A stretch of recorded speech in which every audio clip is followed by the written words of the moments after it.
Hello, everybody. Welcome back to the next installment of the Werewolf the Forsaken Very Angry Dogs campaign. Today, we're going to be doing Chapter 6, which is very exciting. I'm going to pass it over to Chris, as usual, to give us a little rundown of things that happened last chapter and where the story is currently headed. Chris, why don't you take it away? Hello. Yes, okay. Well, as ever, content warning for extreme violence, occult horror, and body horror. I never know quite what the mix is going to be in any one session, but you can presume something horrible is going to happen to somebody.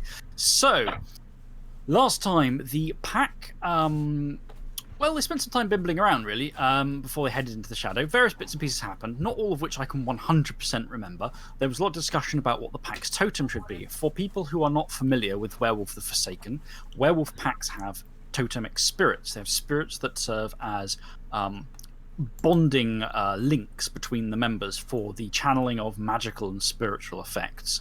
They help bring the pack closer together, and they play a very important part in the binding between spirits and the shadow.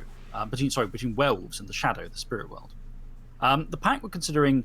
Mainly, the Rahu was considering a storm spirit, and the pack were mostly okay, fine. After meeting the Unconquered Raven, an ancient but now very weak war spirit in Gleesham, we found it in the museum. The Rahu, Jack decided actually he wanted that spirit instead, and the rest of the pack went okay, fine. However, that offer to become a totem came at a condition. Due to its weakness and its position in the spirit hierarchy and its need for the pack to prove themselves, the Unconquered Raven has asked the pack to defeat one of the Hrafnir. The Hrafnir being some sort of ancient war spirits as well, who are some of whom are apparently, as the pack found out, roosting in the bell tower in the shadow, in the bell tower of the main Gleesham church. So the pack have decided to go there and call one out for a fight, defeat it, and prove themselves to their totem to be. Sorry, small child wailing in the distance, but there doesn't seem to be any crying after. It seems momentary strange distraction of weird howls. And it's not wolves either. The pack therefore went into the shadow and began to make their way across the landscape. Now, the landscape here in the shadow is very weird. It's patchwork. It's chopped up between the spirits who claim it as their own. And the pack had mostly made most of the way to Gleesham itself without running into any trouble before they unfortunately failed some stealth rolls while making their way through a heavily fortified field fiefdom and were spotted by the local earth spirits who said, well, it's time for you to pay the toll. And the pack went, what? And they, well, the toll you're bound to, you agreed to. And the pack went, what? And it quickly became apparent that the spirits believe that the player characters are members of Kestrel's children, who are the old pack who used to claim this territory, and who are pure. Again, for people who don't know Werewolf, basically, this is the equivalent of the other pack are the bad guys, the previous pack. And the spirits will think the current pack are also the same, the player characters are part of the same lot. They are having a hard time accepting the player characters are someone new. The end result of this is that they've been summoned to the 100 Court to prove one way or another what they are in the eyes of the local spirits. And that's more or less where we'd left it off. We're starting this session on a barrow mound in the shadow. It's far larger, a grand hill in the shadow compared to its much smaller, meager size in the real world. Atop which a hall has been spirited into existence, a spiritual magistrate summoned, and a gaggle of local spirits now gathering to either watch the proceedings or partake in them. The sky is this deep, rumbling grey, but with livid light, purplish and violet light spilling through it from beyond, as well as slices of more silvery light from the Cahalith, the gibbous moon.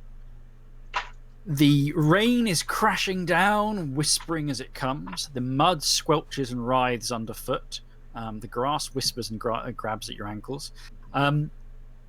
Two of the pack are sort of obviously present. We have Thornbreaker and Stormbringer are both standing proud before the, or possibly confused, before the array of spirits. However, Johnny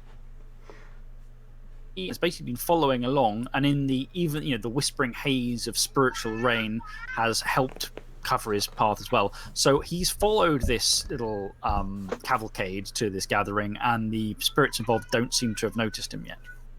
So, sort of to lay things out for you, the hall that has erupted from the ground here is something of a patchwork of. It looks like it's the reflections of various different law courts, melded and torn, ripped apart, and built back together.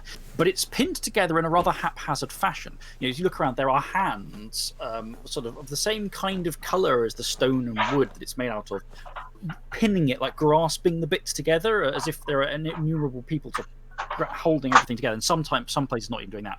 Towards the tops, the walls break out, and there are spinning bits of brick and stone hanging there. There is no roof. The podium in front of you, of the magistrate itself, where this grand sluggish-like thing reclines. The body is slug-like. There's a ring of small, spindly very human arms beneath the neck, and then the neck is simply an iron collar, and there is nothing above it. No solidity. Instead, there is a haze of masks, and these masks are some are stone, some are metal, some are flimsy digital imagery, some are looks like skinned off people's faces, whirling around, and every so often one settles to become the magistrate's foremost, most prominent face while it talks. To its left stands the Reeve, Creeping Dread, a rather bird-like shadow of darkness. It's not got wings in the light. The head is sort of a beak silhouette with lamplight eyes.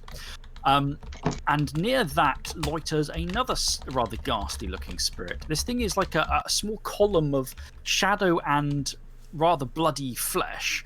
The best thing I can describe it looks like someone's throat and heart, as it were, removed, and then turned into a creature, this sort of gristly stuff with this thumping base, or legs and arms. It's protruding off to hold it upside down. It's taller than a man, you know, this ghastly mass of cartilage, meat, and shadow. To the other side, are several other spirits. There is a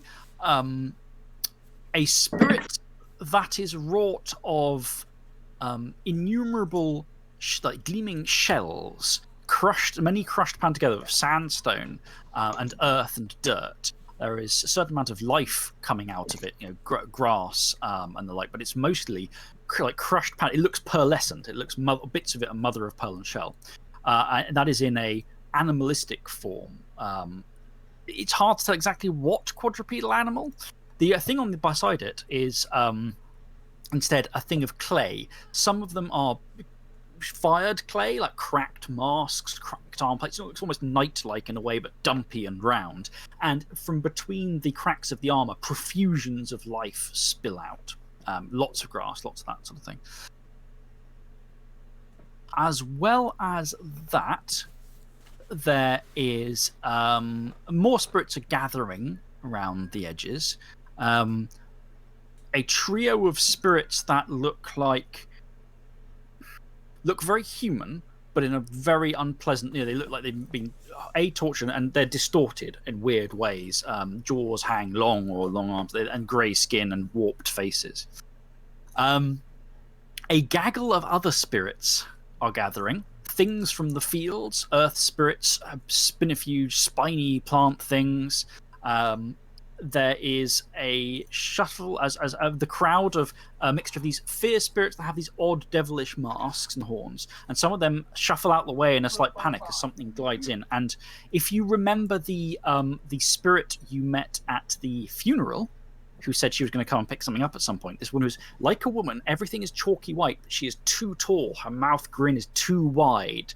You know, she gives Stormbringer and Thornbreaker what might be intended to be a reassuring smile, or might be a predatory one. You're not really sure. She has far too many teeth.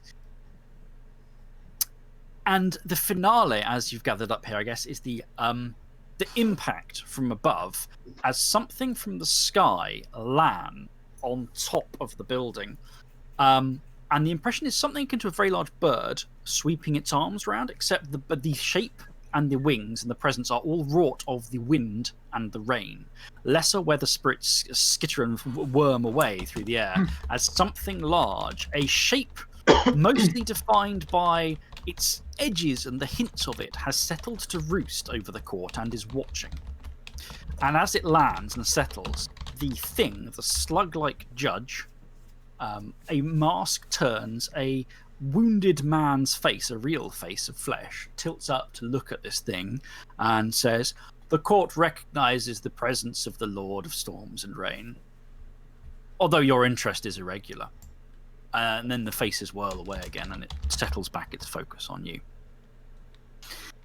Slams a hand down with a hammer, sort of mallet-like thing, cracks stone where it hits, and the stone weeps and bleeds. "The 100 Court is adjourned to discuss to judge on the nature of these werewolves." Again, the focus turns upon you two that it can see. No one is still paying any attention to Johnny. "Given the impromptu nature of this call, like my call here, I will offer you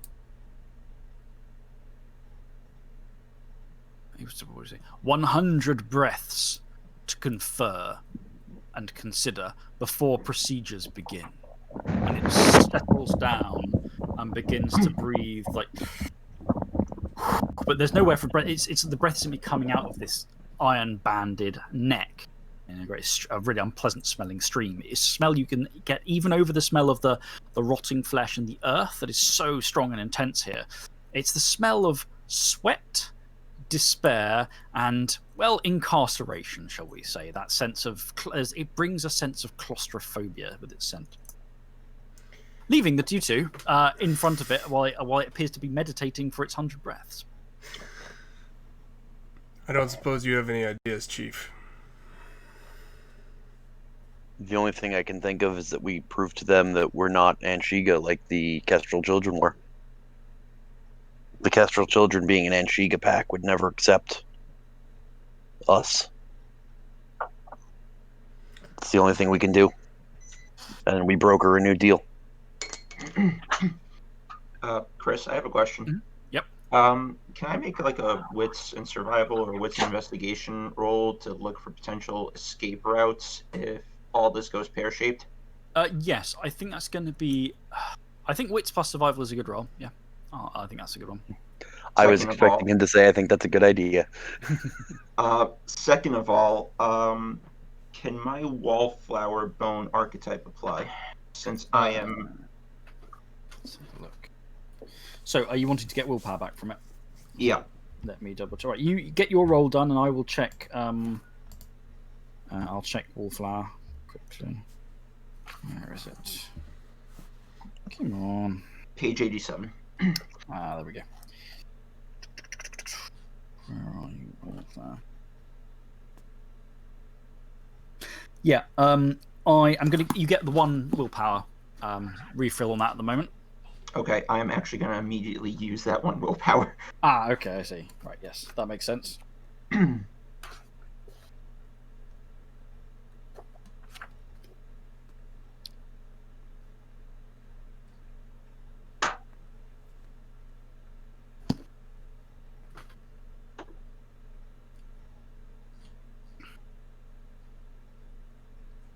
It rolled twice, but the first one came up with 5 successes. 5 successes. Well, that's an exceptional. Oh, that's one I've got to put the initial beats in the pot as well. So let me just do that. Right, exceptional. Okay, you start eyeing this place, and you are... how to put it? Your initial concern is... how the fuck do you get away from... Okay, initial concern is who is the threat here if you run. Second concern is how do you get away from them? And initially you're thinking, piss bollocks, this is a bad situation. Not because there are a lot of them. They're not all going to be very fast, but some probably are. And even if you can book it outside of the initial range, you've got this, the flanks of this hill are much larger than longer and larger than they should be. You will be a sitting duck from anything from the air for some distance. And even if you run, where are you going to run? You know, as soon as you get to another field, you're running straight into someone else's fief, and they're going to be trying to man the hedge and stop you. After a little while, Poker thinking on this, though, as the breaths of this grand judge are huffing past in smoggy clouds of despair. You're poking around, you're sort of padding around, and you think, wait a minute, and you look alongside the, you circle around. The barrow mound. You cut out a little bit. I'm sorry. Oh, can you hear me? Yeah, now. Okay. The barrow mound has entrances into it. They are fairly well concealed on first glance, but there are a number of apertures into the hill itself. Now, on the one hand, this might be frying pan fire kind of dealio, but a relative minimum, apart from the court itself, has come out of the hill. The entrances do not appear to be guarded, into quite the opposite. The spirits appear to have been steering clear of them. And they are small enough that some of the bigger, nastier things can't get in there, where a wolf form certainly can. So, for going to ground, very close by, there is an option to get the hell out of Dodge. While you are doing this, it's also bonus, the full bonus of an exceptional success. You know, you're looking over, you're getting the eye for the crowd, you're looking at your own ways to get in and out of there. If at any point you wish to make a dramatic reveal of your presence, go, aha, it is I, the third pack member in this scene, you'll get a +2 bonus to the first roll based off of that.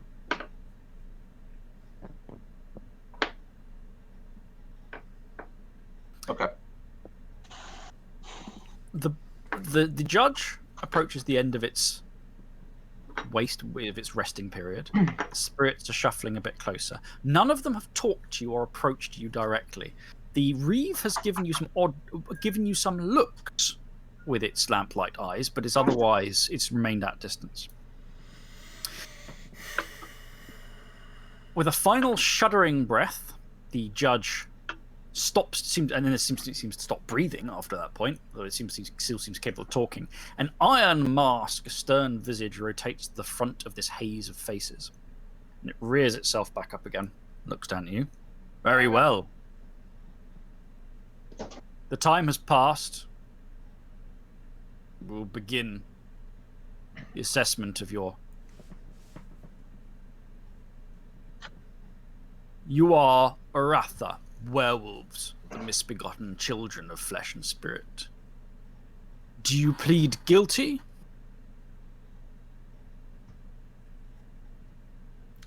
Do we plead guilty to being Uratha? It is a terrible and malign state of being. Guilty as charged on that front. Then the first claim is true. Next, do you claim this territory as yours?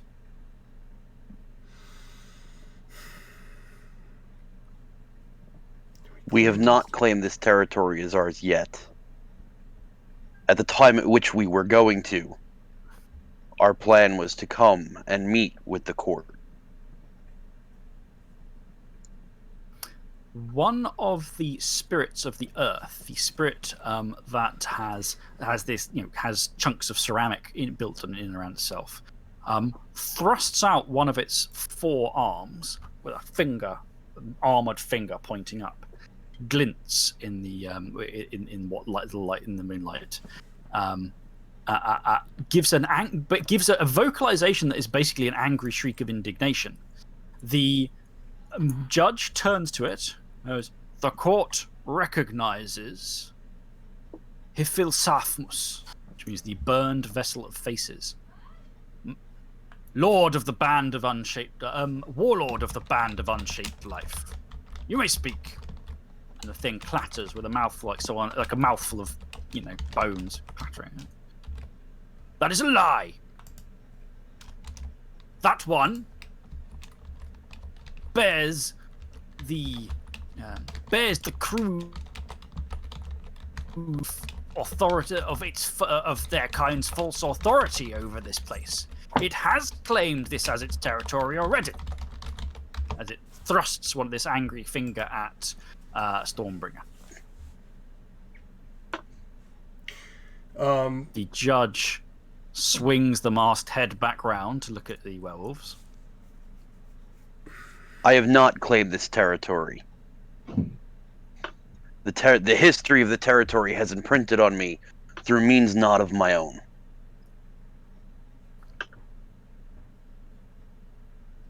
The spirit of the earth, angry, cracked face crumbling into slightly angry sort of imagery. This is misdirection. Delusion, illusion. What matters is what is hard and real and solid, and what is solid and real is your binding to this land. Your attempt to usurp it is real. As I am sure the court is aware, there is an ancient being under the home of the former Kestrel children, where the old wolf, as she's been known to be called, resided. That ancient being looked into me, and being the proud... I'm sorry, I might going to use the wrong term here. I think it's Imanir. Imanir is correct. Okay. Being the proud Imanir I am, I looked back. And in doing so, I was imprinted with the understanding of this land. However, we have not claimed this land as our own yet. We have not performed the beating of the bounds as of yet. You see, says the spirit of clay and earth, it admits that it is bound to this land. And there's such there's spirits going, as if going out to. The judge creaks, mask switches to an impassive slate, barely a face at all, carved into this thing. So that one, as I'm sure the court is aware, the Anshiga and I'm going to use the wrong term again, because Urdaga is just... No, it's Forsaken. Urdaga is the Forsaken, not the Pure. Okay. The Anshiga and the Urdaga are not packmates in any form. As you can see, me and my brother Thornbreaker are Urdaga and not Anshiga. With the death of the last Anshiga of the Kestrel children, the territory is no longer claimed by anybody. The Earth Spirit is apparently satisfied that it's had its point heard and isn't arguing with you on this. There's a shuddering of shadow, and the magistrate goes, "The court recognizes the reeve of the glass nest." And creeping dread creaks. Oh, I know him. I know him. You do. Yep. It rears. This van-side fierce spirit rears itself up from its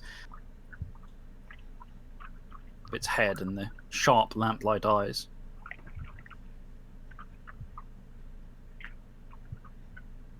It says that I have heard, or it is said that one of your pack is a continuation of the old wolf and her blood. There is truth to that.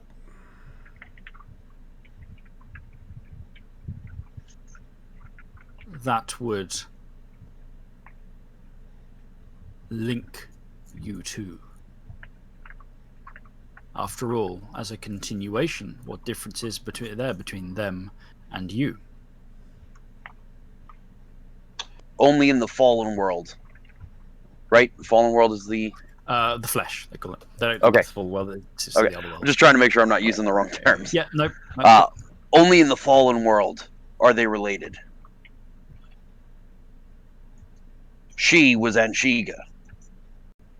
He is Urdaga, like us.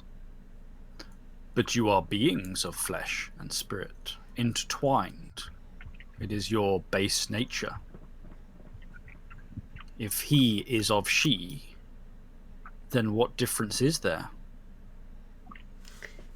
So The difference is he has not forsaken Mother Luna. Hold on. Bill may try to be clever for a moment here. Bill. Pondering for a moment, Thornbreaker speaks up and says, We've already pled guilty to being Uratha, and as Uratha, we are half beings of flesh and half beings of spirit. Do you recognize this as true? The Creeping Dread tilts and looks at the judge, which ponders for a moment, switches to a brass, serene face, says, "That is..." And as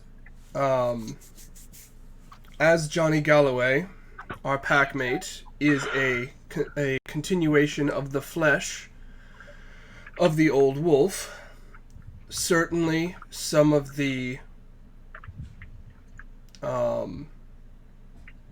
covenants that bound them to this land and to the 100 Court in general should be allowed to continue. That is fair. However, since the only continuation of the Kestrel children is a flesh connection, whatever payment there is should be halved. There is rumbling. The judge tilts of considering this. But the connection is not solely one of flesh. If your broodmate connects the meat of the old wolf's pack to you, and this one gestures with the hammer at Stormbringer, connects what is seen in the shadow, then what difference is there between them and you? You have said you are not the Kestrel's children. It is an easy claim, but you have not established that you are anything different. We wish to be given a chance to prove as much. We have sought to fight under the banner of the Unconquered Raven.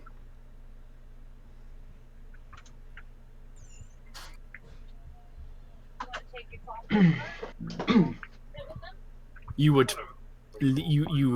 rely on a spirit patron to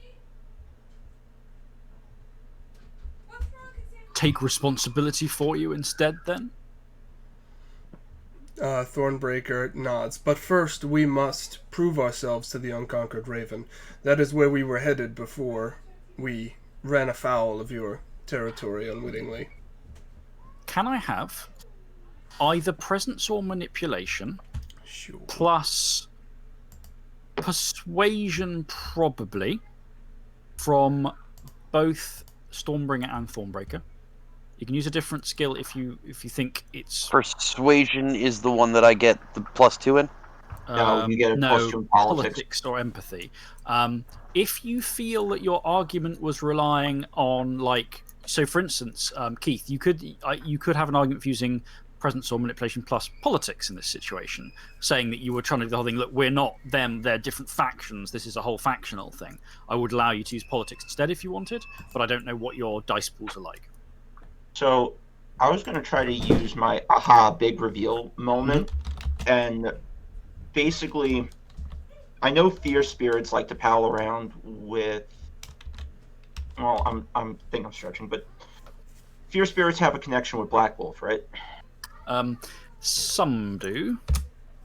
All right. See, I'm banking maybe the Reeve does, or he knows of Black Wolf, and I'm going to try to leverage my connection. I'm just going to try to leverage my renowned brands being silver and the connection with a firstborn of the Ordaga as kind of like to help them out in our argument, but dramatically. Okay. Well, what I'll ask for then, if I can have Stormbringer and Thornbreaker's rolls first, so we can set where we're at this point. So that. All right, I'm going to say this now. Dan, you're not allowed to take the dramatic failure because Stormbringer continues with his pathetic dice pool at getting 1 success. It looks like Sidekick is rolling everything twice as well. Yeah, I'm not sure why. I'm going to try to figure that out as we play. We will take the first roll it does for everything. Now, thankfully, obviously, in Stormbringer, it just rolled the same thing twice, but we'll take the first roll. But yes, I continue. I continue my pathetic dice rolls at getting 1 success. So it looks like we got a fail from Thornbreaker, but we did get a success from Stormbringer. So in that case, the court is not exactly... Okay, first thing first. Empathy roll from both of you. And again, Stormbringer gets +2 dice to this. And it's a what an empathy roll? I'm sorry. Wits plus empathy. And if Oh, Johnny can I make this roll? Yes, you can. Right. So I'm going to try to use this roll, this leverage where we're at, and try to see if how to best break it. 1 success. Okay. None from Stormbringer. Okay, so Stormbringer just like he's focusing on his argument. He's not paying enough attention to maybe what the spirit's reacting. He's just trying to think his way through this. Johnny's got a success, not the help of use to you, but maybe not to the two right in front of them. A roll from Thornbreaker. This is wits plus empathy, you said? Empathy, yeah. To try and get a feel of the mood of the court and how well some of your arguments have gone down. Is this one I can take a dramatic failure on? Oh, no. I'm just wondering if it'd even be worth it. I can't think of an obvious dramatic failure for it's just an information gather. I got 1 success. Okay. Okay. So the you got 1 success. First off is obviously the court is not fair. To state the obvious. They've opened up with a thing of you're werewolves, do you plead guilty? It's like they're assuming your bad faith. They are, however, that said, they do not appear to have a specific con or trick going on here. The spirits don't like you very much, or they're assuming they should not like you, and they are looking for ways to kind of drag you down. But that said, they are playing to some rules. And they are not. It's not like a done deal where you're completely screwed. Now that said, they are not hugely convinced. One of the problems you're having is they are struggling to grasp your arguments, not intentionally. They're not intentionally trying to ignore your arguments. They're struggling to grasp them. From their point of view, your pack contains both the flesh and the spirit of the Kestrel's children. And to them, that makes it seem obvious. And the fact that you're like, oh, you're actually Forsaken. Well, yeah, but you are still also the flesh and spirit of the Kestrel's children. You may have changed, but you are the same pack, surely. The argument about the totem seemed to interest them and get some leverage, but Thornbreaker, for whatever reason, obviously wasn't making quite the right steps in the dance to get them to clock onto it, but that appeared to make them some mileage. The Anshega Odaga, the pure Forsaken split, is something that they can get, but to their point of view, it doesn't necessarily change. So far, the arguments you've made don't convince them that means you're not the pack. They are open to being convinced. At the same time, if you can somehow short circuit their reasoning with something that means that they can't even find a way to argue around it, then you probably will put an end to this fairly sharpish. They are not preparing to do anything horrible. Like this is not a bunch of people ready to jump on you when you fuck up and planning to murder you. This appears to be genuine confusion on the part of a bunch of the spirits on who the fuck you are and what exactly you're supposed to be fucking doing.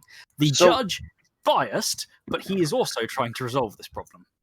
So is it known, and this is maybe, and it's something I could even turn and whisper to Thornbreaker if you'd prefer. Is it known that the Anshiga, their renown glows in red, and ours glows in silver? Is that known amongst the spirit world? Probably yes, but they're not hugely. As I said, the fact that you are Forsaken rather than pure by itself doesn't seem to be enough to convince them you're not the same pack. There would need to be something more to it than that. But if you are one, if they would recognise this renown difference, probably yes. All right, so I'm gonna. Well, I was just thinking I could flare my purity renown. I just don't know how I could use it to my advantage in this. Dan, if you have any ideas. Like as purity, I would never align myself with. No, but I don't think they care. Like as far as they're concerned, like the Kestrel's children could be a mixed Anshiga or Daga pack. Like they don't care. It's to them it's meaningless. They seem to care about our connection. The bloodline connection to Johnny creates a flesh connection. We can't get around that. the spiritual connection that you have because of the looking through the amber, that seems to be enough for them. It doesn't matter that you asked for it or not. It seems to be a connection that exists. The one thing that seems to have gotten us ground is the fact that the Kestrel's children, one of the things that makes a pack is the pack's totem. So the Kestrel's children shared a totem. But when I said we're now looking for a different totem, that in some way makes it different for them. It gives them a little more leverage because it exists in their frame of reference. So here's a question for you.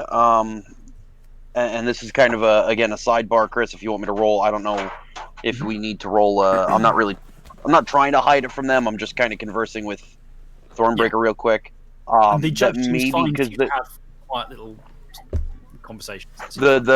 The Coloplexy recognized us as not being the Kestrel children. Same. And he was a pretty big, borderland spirit who now has some stake in our what will be our territory. I'm wondering if maybe we can call him to court to vouch from the spirit side that we're not Kestrel's children, and that in fact we are doing the exact opposite of what the Kestrel's children was, which was allow chaos in our territory. Before you go further with that, I'm just going to leap over to Dan, because I think Johnny was going to do something clever or ill-advised. I'm not sure which yet. Think on that. So I was going to try... I was also... what Keith was saying, and I probably overheard that too, is the Grafnir also recognizes us as not being a true pack either, because we don't have a totem to fight under. So I was going to try to leverage the fact that I'm a hunter in darkness with the Reeve, and that I don't know if he has a connection with the Fear Spirits in Black Wolf's Court. So that's a huge assumption on my part. And like Keith was saying, I'm a hunter in darkness. Like, if I was pure, I'd be letting this territory go to shit, and I have no intention of doing that. So I don't know if I can make like a wits and empathy roll with this +2 bonus that I have from the survival roll. And what do you want to get out of that roll? I'm trying to find a way to short circuit them, like you said. Okay. Sure. I'll give you wits plus empathy with the +2 bonus because of your shenanigans. Get you slinking close to watch spirits without them even realizing you're there. I'm going to make a wits plus empathy roll. That is 5 dice, and I feel like we need this to succeed, so willpower it is. Is that with your bonus, Pete? No, that's without my bonus. With willpower and all this shit, I'm going to get 10d10 on this roll. Nice. Hopefully we get some successes. 2 successes. That's not a whiff. That's not a whiff. I sniff around, looking closer, trying to read the situation more closely and understand what's going on. And what can get you, or what you can do to short circuit the argument there.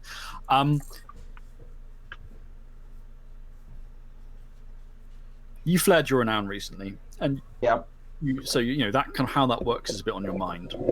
One thing to note is that of the renown that the spirits are going to respond to here, it's not going to be purity; it's going to be honor.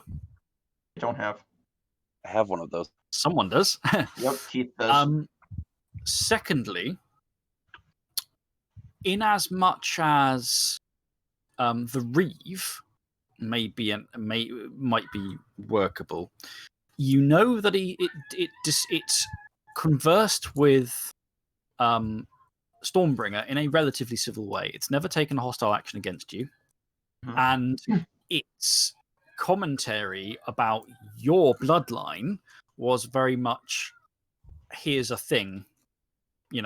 It wasn't particularly angry or upset. It didn't seem to be trying to push something. It was pointing out the information that the court has, essentially. It does not appear to be fundamentally hostile to you or the pack. It probably has is fully aware that you are not the Kestrel children. It seems to be one of the spirits that is able to grapple with that without any problems. It seems to understand that idea in a way that the Earth spirits just don't fucking get. They are the Earth spirits, like, they just don't understand the difference. The fear spirit there it took very little time to pick up on the difference at all. Can you use that in some way? Well, firstly,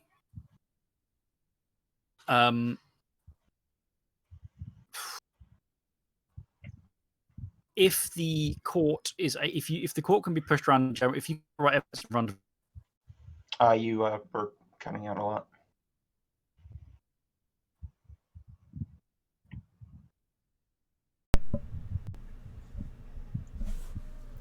Yeah, we're getting some technical difficulties for Chris there. Hang tight.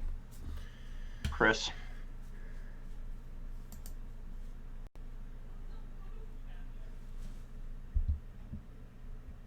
Is everybody hearing me still okay? Yeah, we're you're okay. fine. I think Okay. it may be on Chris's end. Just gonna give him a minute or two. So while we're waiting on Chris to get back, yeah. I mean, I'm not feeling anxiety because I don't think they're intending to hurt us. I think it's more about this is us really having an opportunity to differentiate ourselves from the Kestrel's children for the spirit world, and I think it's kind of important for the identity of the pack. We're still in some poop though. We're in a little we're in a little bit of poop. I don't think it's a lot of poop, but Poop is still poop, however. poop is still poop. That's fair. Can anyone? Yep. Oh, you're back. Yep, We're back. We're back. What happened there? I Don't- don't know how Don't know. how much. Where did I get to before it all went splat? I think you got around to You had said final how you leverage can use it. Right. with the Reeve. Okay, so the thing with the Reeve is, it is one who is more likely to appreciate and understand what you're getting at with some of these things. So you might be able to use it as an ally within the court to look to in a kind of... Because you need, ideally, if you start saying, we should call the Colopexy as a witness, for example, you're going to need someone in the court to go, that's a good idea, we should totally go with it, rather than all stand staring at you blankly going, why? Which would make it potentially an ally on that front, because it understands it and does not seem to be opposed to you, per se. Okay. However, you do not know fundamentally whether it is, for instance, an ally of Black Wolf's court or like. You don't have that information, and there's no easy way to get that just by standing and staring at it. No, I that I get. Johnny's more hoping that's the case than assuming he knows that's the case. It certainly that matches to. It certainly matches to a number of. It's the kind of spirit you think might be, but you just can't be sure. Yeah, that's basically what I'm getting at. So, is there a way for Johnny to let me know about the honor thing? Because I had a thought in that, because I know not without the fear making spirit- making myself known is the problem. Okay, because the fear spirit knew I'm the one who dealt with the whatchamacallit. Coloplexy and the Reeve. No, the Reeve, right? And if flaring my honor is a way to do that, then I would almost say I'm going to flare it and call on the Reeve and be like, you recognized us as not being Kestrel children, and now you doubt my honor. Yeah. Yeah. And basically use the bonus to then be like, or I'm sorry, flare it at the I would flare and use take the negative, against the judge. Mhm. And then turn to the Reeve to use the bonus and be like, you recognized me as not being one of the Kestrel's children. There's another, prominent spirit in the area known as the Coloplexy who also recognizes this and created his own deal with us for the territory when it does become ours. Yeah, and I think that's probably the best way to do it. With your saying, if you target the judge with the open flare, with the awareness that the judge will then get a social crack at you with the bonus it gets, so you will be opening yourself to danger there. But if it works, because you will then get the bonus success on the if you use a politics roll as the secondary roll with the Reeve to go, this is the situation, because you I was thinking empathy with the Reeve. Or empathy, both are viable. because you will get an automatic success at the very least due to the cashing in the condition. You will be Right. able to assure that you make a certain amount of ground with the court. So you will, So could I flare my So- honor at the Earth spirits who are challenging that word? you Because they're the ones who are openly challenging my honor. The judge is like, okay, well, I'm going to judge like who's what. The Earth Right. spirits are the ones who are challenging, like, no, you're a liar. You can, with the caveat that you should certainly choose your target carefully, because of course, the judge has been summoned up to judge on this situation and can make your life miserable in this court. But once it's done, it's going to have a limited impact on your ongoing life. The local Earth spirits might be a longer term thing. However, they are clearly divided into at least two factions, and if you piss one of the factions off, the other faction might think you're pretty rad. So, there's right, that, so- you know, So Dan, just because I can't see with the stream, I know we try to let the folks weigh in a little bit, little interaction. I don't know who we have watching, and since I can't monitor the stream today, I'm going to put it out to the stream. What do you guys think? Piss in the judge's Cheerios, or piss on the Earth Spirit faction that called me out and called me a liar? And we'll give you guys So- just a minute here to decide that. Sorry if anybody has a problem with that. I just thought it'd be a nice chance to do that. no, we can give it a few minutes and see if anyone wants to butt in with their opinion. My only question is that Keith, you don't necessarily know about the honor thing, so I kind of have to bust out so you can try that entire plan. Yeah, but you know, I think that no, he gets. I think he has the connection to the Reeves, so I think he's already sort of came to that. I think Well- the idea of the connection to your tribe spirit was something that was solely in Johnny's mind, but I think Jack already was sort of on this path a little bit. There's also My- the possibility that Johnny can just try and whisper from the darkness to as I was like, imparting. Can I? Jack is I'm going Jack to is obviously a very proud wolf. Yeah. You know, seeing as how I'm ready to fight what's his face to the death just because he looked at me funny. Yeah. Jonathan Dunstan, who I will never forget, that misgassed prick.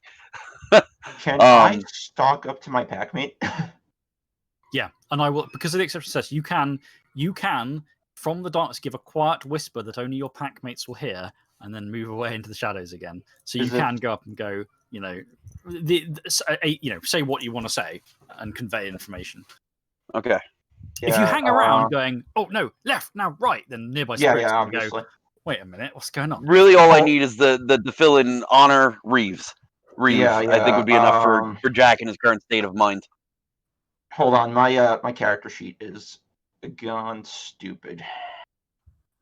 Dan, do we have a vote from the crowd? We do. Oh, Tim Dan, I think you Livin. might be muted. Tim Livin says he originally Oh. thought the judge sounded good, but the Earth Spirit should be the move and is exciting. All right. Oh, you cut out there. The Earth Spirit should be the what? The Earth Spirit should be the move and is exciting. Okay. Okay. So we have one vote. Do I have to make this like a stealth roll, Chris, or you're no, just you with the exceptional you've had, you can do this without any all right? rolls. So I am slinking up to my packmate, and I'm basically, since I'm like in wolf form, I can't do much. So I'm gonna in first tongue basically just say, honor Reeve. All right. So I am currently in Shul form, right? Because that's what we were in. Mhm. And I'm getting a little pissed off at the fact that they're challenging it. Now I'm not going to switch to Garu because that'd be an open declaration of war. Plus, he can't really But- talk like that.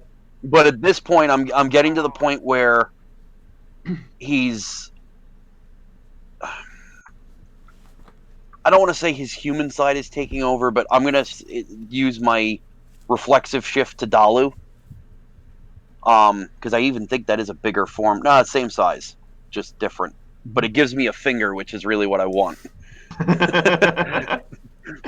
What? It gives me digits, so I can point at the Earth Spirit and be like, "You," and flare the renown when I do it. Okay.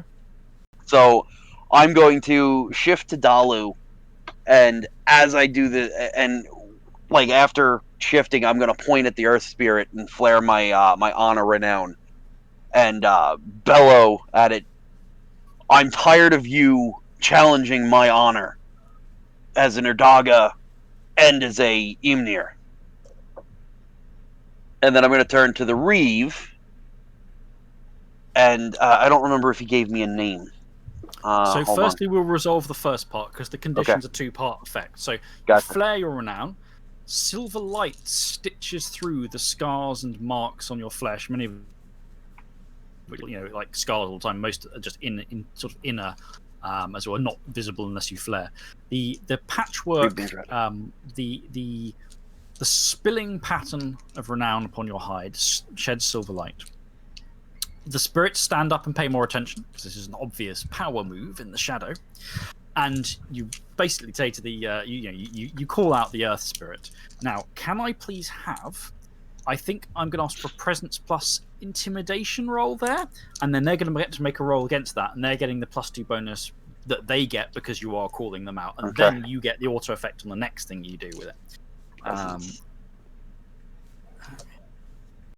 Because you're basically saying that they are going to claim that you are indeed a lying liar who lies. So yeah, that's probably going to be. Okay, I'm going to use a willpower on this. Is that allowed? Yes, absolutely. Oh! Were you just like one short? Oh. Ugh. What'd you get? 1. Okay, so you call them out, and the thing turns with the clattering of this ceramic armor, and it says basically, unfortunately, it won this particular roll off, especially with the bonus it got, and it goes, what will it say? He's going to say something very insulting, but how insulting should it be exactly? Go full tilt. Give it to me hard. It's the only time I'm ever going to say that to you, Chris. A half-flesh mongrel can speak only half-truth. And in the crowd, the background, the various spirits that have gathered up to watch, there's a lot of like, yes, he speaks words of wisdom kind of reactions. So what he's done is he's taken the bonus you've given him by calling him out to basically do a social, like, to try and convince the spirits that you're wrong, and he's made headway with that. That is not, however, directly relevant to what you're doing here. He's used it to swing a punch at you socially in the wider social scene with the spirits here. Right. But you've stood up like that, but you're still standing proud, shining. The fact you're willing to take him on in this court of law like that, and with your honor shining, you can then now do your next step. Okay. And when you do, you can cash in with either politics or empathy for this. You can cash in the thing for 1 automatic success. It's equal to your honor renown, and automatic successes, and what you're going to do with one of those. Okay, so I'm going to turn to Creeping Dread. I'm going to give you a beat because you're cashing this in with a little less rage, but no less forceful.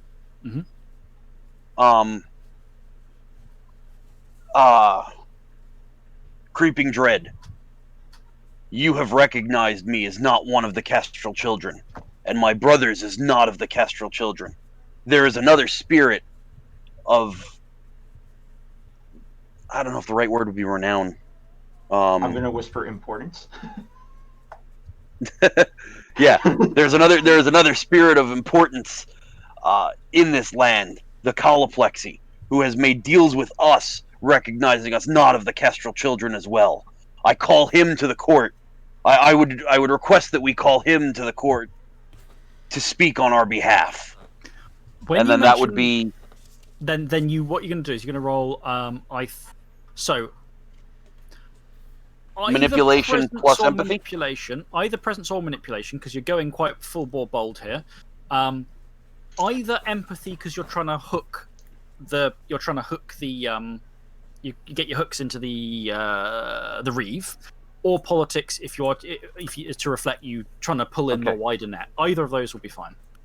And, all right, I'm going to use empathy because that's my better roll. Yep, and you get +2 to a bonus because you've got hunting ground, and you get 2 successes, including my automatic. Okay, so you say that, and firstly, obviously, it draws attention back away from the whispering around the edges of, yes, everyone knows werewolves always lie, kind of thing. mention of the Colopexy gets a certain, like, imagine if you had a crowd of people and you said, so we're getting Jim in to fix this problem, and everyone, oh fucking hell, not Jim. It's Oh, like no. their reaction isn't that exactly, but it's like this slight ripple of and various spirits going, and the judge quickly basically waves with the gavel, goes, twists its new face round, a sour-faced photograph, a digital photograph, turns, hovering in front, looks at the Reeve, and goes, "Is this true? Has the Reeve recognized, in truth before the court, has the Reeve recognized this pack as to be not the Kestrel's children?"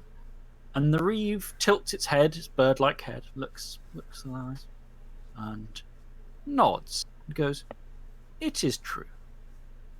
And so the judge goes, "I don't believe we need to call upon the Colopexy then. The Reeve is word enough for the court, for the 100 court." It looks at you. Stormbringer continues his dumb luck with spirits. "Nevertheless, you have said you are not bound under a spirit patron. Therefore, I judge this. Firstly, these half-spirit pariahs are not the Kestrel's children." And it hammers down the hammer, but doesn't finish. "Secondly, these worms of flesh have said they seek patronage of a worthy spirit.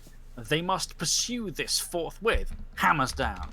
"And thirdly, that if these misbegotten mongrels fail to secure such patronage, the 100 court will consider them outlaw before the shadow of the Durotriges." And hammers down a third time, and leans back. The court is satisfied. The clay spirits looking quite, and they say, "But what of the pact?" There's their leader, and the judge looks at him and goes, "There is no pact. There is no Kestrel's children. All agreements with them are forthwith dissolved." And that sends a shudder through the spiritual population, and the rippling and muttering of first tongue. And some spirits around the edges are quickly going like, and turning and going, and they're kind of, a lot of the old rules appear to have just been kicked over. Let's go and do stuff, or get out of here. Oh, Who knows? shit. And the judge switches to a self-satisfied steel plate mask. Looks down at the pack. The court is dissolved. Sorry. Yep. Sorry. No, good. Okay. Finish. No, if you've got something to say, I'll do. Now is the time to do it. Yeah. No, it wasn't. It wasn't with the judge. It was. I wanted to get the attention of the woman, the white woman, ghostly spirit with too much teeth, before she disappears as well. What happens with this court? The dissolving of the court is literal. The physical courthouse begins to dissolve, clattering apart, bricks thundering, thumping, and dropping to being swallowed into the earth. The slug-like form of the magistrate observes you serenely before it is swallowed up by the earth. The other spirits also, there is a amused, like thunderous snort of amusement as the Lord of Storms and Rain, the presence atop this, kicks off into the air, and there is like an umbrella shape in the sort of a sense of a shockwave upwards as it kicks off and goes up. Before he goes, Chris. Yep. I'm going to do a presence and empathy roll to howl, because my agreement with the storm spirit that I would howl in the presence of storms. Yes. And I don't want to break that agreement. Presence plus expression. Presence plus expression, not empathy. Got it. Yep. No successes. It's a sad howl, but it's a howl nonetheless. You howl. There is no reaction from it. Okay. As the sense of a shape, a presence, rockets, stores up into the crowds. Around the edges, the crowd starts to disperse, but some are staying. The creeping dread and the other spirit with it, this weird thing of Gristle and Shadow, are staying. The woman in white is, so you wanted to talk to her. She's there grinning too wide. Now, as spirits are spilling, because the crowd have been growing, and now spirits are spilling down the side of this thing. So it's getting quite hard for Johnny to keep stealthy. You can by bunkering down in like one of the sort of ruts in the ground. No, Johnny's okay with the fact that the crowd is dispersing, so he's going to, once it disperses a little bit more, he's just gonna show up. Yeah, you walk past things with twisted human faces, things with too many legs, things that are like warped household items. There's random stuff that cascades away. But Stormbringer wanted to get the woman in white's attention. Yes. Which is so enough. When the crowd disperses, because she hasn't come to collect whatever it is yet. No, correct. I want to let her know we're still going to honor that. Because he just said all pacts with the Kestrel children are dead. Yes. I want to make sure, because she had an agreement with the old wolf, and I want to make sure that we're still going to honor that agreement. Okay. That's all. Can I have a wits plus empathy roll? Yes, you can.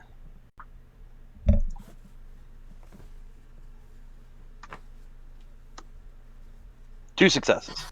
Okay, so you go to the too tall, gangly figure of this strange woman. She smiles with the too wide mouth at you and nods, and listens as you say a thing.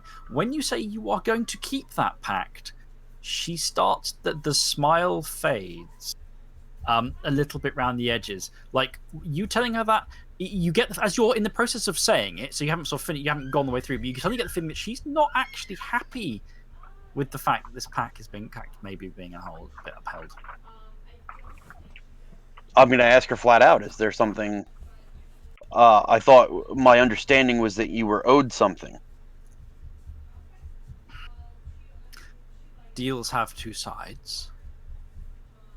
I was to take something under one side of that deal.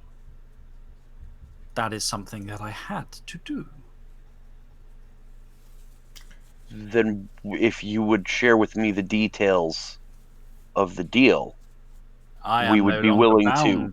By that pact, and I do not wish to divulge it to you.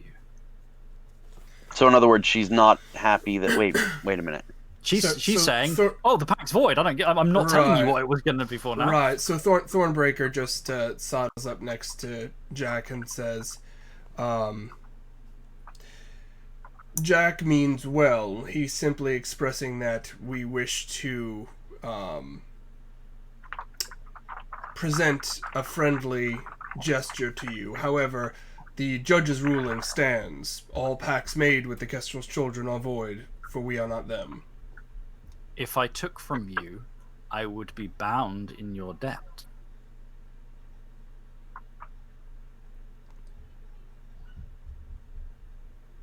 I am not inclined to do that. I thank you that you believe you would do me a kindness. But I will not chain myself to you so easily.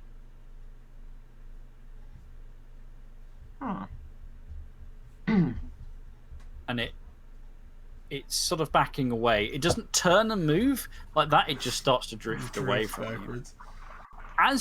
As it is moving backwards, another spirit, the spirit of the nacre and pearl and shells all over this earthen spirit and stone, has pushed forward, is moving round it, and clattered, sort of gorillas its way, looks almost like quadrupedal, up to Stormbringer, and a face of glinting shell eyes and facets locks onto Stormbringer, and goes, "You did well to insult the burned vessel of faces." Stormbringer has no help of not smiling. The band of crushed nacre shows respect for your words. We appreciate Lord that. of the band. We believe you will have business with us soon. After all, Your path takes you to the glass nest, does it not? Yes. That is our Earth.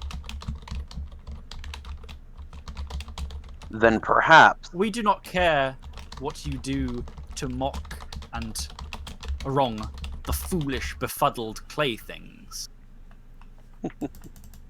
But the band of crushed Naker's land, we care about the borders of.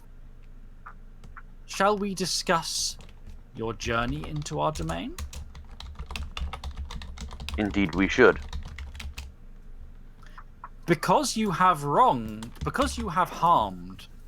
band of Unshaped Life, the warlord of the band of Crushnaker considers this payment already for your journey into our domain, for now. None of us shall attempt to hinder you when you tread upon our skin. We hope you will find this agreement amenable. We thank you for your payment.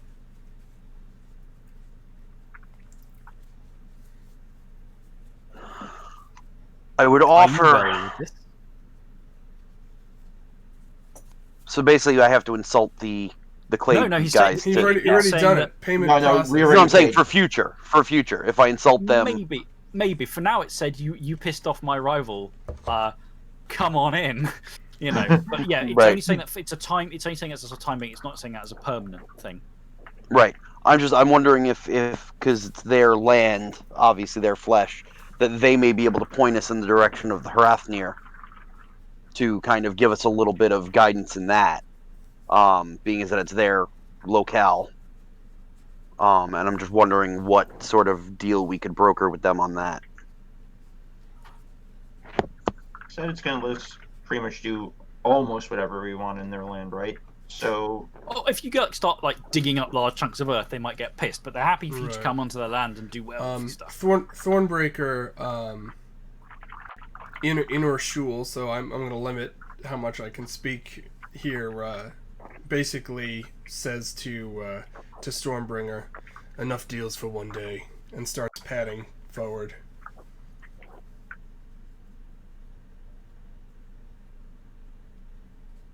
The warlord of the band of Crushnaker, tilts its perspective of you, glimmering eyes. You are a dull, uncoloured thing for now, but perhaps there will be colours and beauty and light in your future. And then sort of seeing that the other wealth's moving off, it leaves you be. The only two spirits now left on the barren top with you, at the top of the barrow, are the Reeve and this other shadowy, grisly thing. The Reeve is not approaching you. It is watching your pack speculatively, but it is not moving to talk to you.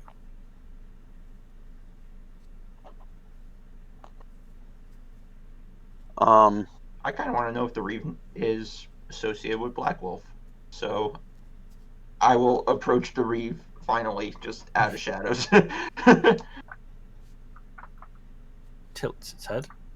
And I'm going to do this in Dalu form just so I can speak more.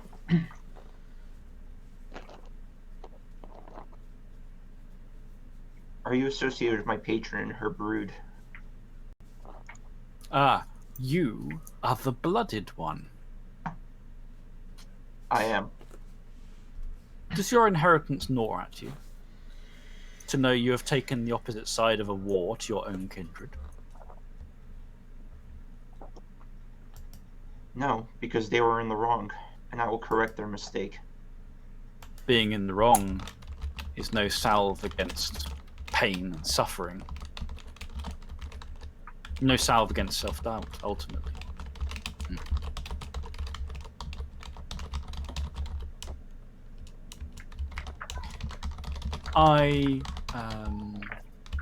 I compliment your packmate's maneuver before the court. The obvious one would, of course, been to ask for the Kestrel to claim you, to make its No claim one to knows you. where the Kestrel is. Exactly. Is it tied to the missing statue? I do not know where the kestrel is. I know where it was, but not where it is now. But I doubt it would have come to the court's call. Nor I doubt it would have come to the aid of Orzaga. Unless it was bound to the Kestrel's children by force. Who knows what it is doing now? You certainly don't. Doesn't that worry you? It's an unknown, and I don't like it, yes. It seems pleased to you admitting that you don't like this. Your lady is known to me. I do not serve her. Oh, good to know. You go to hunt for your totem now?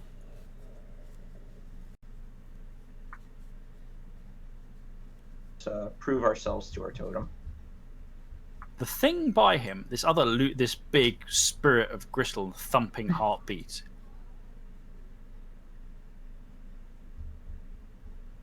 Do you fear what you come to face? What threats do you pose to the things you would challenge? I'm gonna walk up behind No, I Johnny. have my pack mates beside me. Ha! Says the second spirit. Ha! Packmates are one thing. Rending claws, tearing flesh. Your packmates are as much a threat as the things you fears. Your rage unfettered. You lose yourselves to carnage too often, This thing seems more excited by your presence. Creeping Dread is pretty laid back. This thing is twitching and fleshy.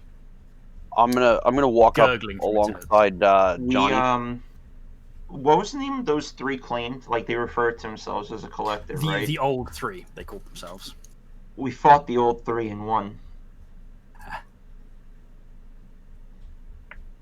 Then it was they, perhaps, who felt the carnage fear that claws through one's heart, who felt the breath in their throat, hot, cloying, choked. Either is good, but you shouldn't assume you will always be the predators. You are prey as well. Creeping Dread. This is my peer, heart in throat. It is a dullard, a creature of raw fear, panic in one's veins, a failure, in short. Heart in throat bubbles with response. I am a failure? No. It is fear it is one's heart in one's throat. It is fear in one's veins. It is the pumping of your blood, werewolves, that lets you know that you are alive, is it not? Do you feel alive when you are slovenly and sleeping? No. You feel alive when you are hunting, when you are causing fear in others, and you feel alive when you are the hunted. Is it not so? Only to reverse the fear. Ha. But what would your lives be without that heat, that fire? What would your lives be without your heart in your throat? Did Sidekick break? It might be one of those delayed things, like it happened last week. It could be. I'm guessing they're probably having some technical difficulties because from what I was able to gather, when it does that 2 dice rolling thing, that's not an issue with our server. That's an issue with the bot itself. So they may be updating it or something. Creeping Dread. I don't have any dice. Crap. Oh no. Well, someone can do the dice rolls for you if necessary. Yeah, can you roll for us, Chris? Do you want to roll for us so that you can? Is it all gone? Oh, right. Is it completely gone down? For the moment, yes, it seems like for the moment. Dice. Yes, I can roll dice for you if you need. Yeah. So I don't know if it's. I'm not trying to scare the spirit so much as I'm trying to this heart and throat guy. Mm-hmm. I'm trying to get him to back down because he's trying to like, oh yeah, where would you be without fear, right? And basically, Jack's Stormbringer's gonna walk up behind Johnny, and look at the heart and throat, and basically say the only relationship we have with fear is the fear that things that get in our way feel before I rip their throats out. And then turn to Johnny and say, "We have business to go. We have business to attend to. Let's go." And I don't know if that would be an intimidation to get it to back off or stop pushing or an empathy. Plus intimidation. I don't want to scare. I'm not trying to start a fight with it. I'm just trying to be like, "Yo, Back off. we're not afraid of nothing. Back Presence off." plus intimidation. Okay, so for me that would be 5 dice. Okay, I will now. I will roll your dice. It feels very strange rolling your dice for Oh you. dear. There are 2 successes. It backs off, but it seems absolutely delighted by your response. And as you are leaving, I think you it likes hear, to keep. yeah, you hear that. I could add a bit of water to my throat, the gurgle and the wrecked diaphragm. Yeah, you hear it say to Creeping Dread, "You see, I told you, they are my creatures, not yours. as you, they are of my, they are as one with my mind, not yours." And Creeping Dread making some dismissive noise as you 3 move away from the 2 fear spirits. I was like, in all fairness, Johnny is more Creeping Dread's way. I'm more Heart and Throat's way. Yeah, that's the point. Johnny is more about Creeping Dread's way of doing things. Yeah. So you leave the 2 fear spirits making dismissive comments at one another on the barren top, and treading away. And for now, while the spirits of the Band of Unshaped Life, the clay spirits, the field spirits, are glowering at you, they are not getting in your way. Nor are they trying to pin you down for like a right. You got to make it. They appear to be basically it seems like their warlord is left in a huff, and the spirits are mostly keen for you just to get off out of their hair for now, because the dissolution of the Kestrel's Children's agreements has obviously other ramifications they've got to deal with in the meantime. So they're mostly like, fine, let these idiots get the fuck out of here, okay? They are clearing out the way. In the fields itself, these shambling things you can see through the haze of the rain, large things smelling of rotten meat. They have thankfully not come. They do not appear to pay much heed to what's going on. They're probably worth keeping away from. But you now have a clear path into the shadow of Gleesham itself. So, what is your plan?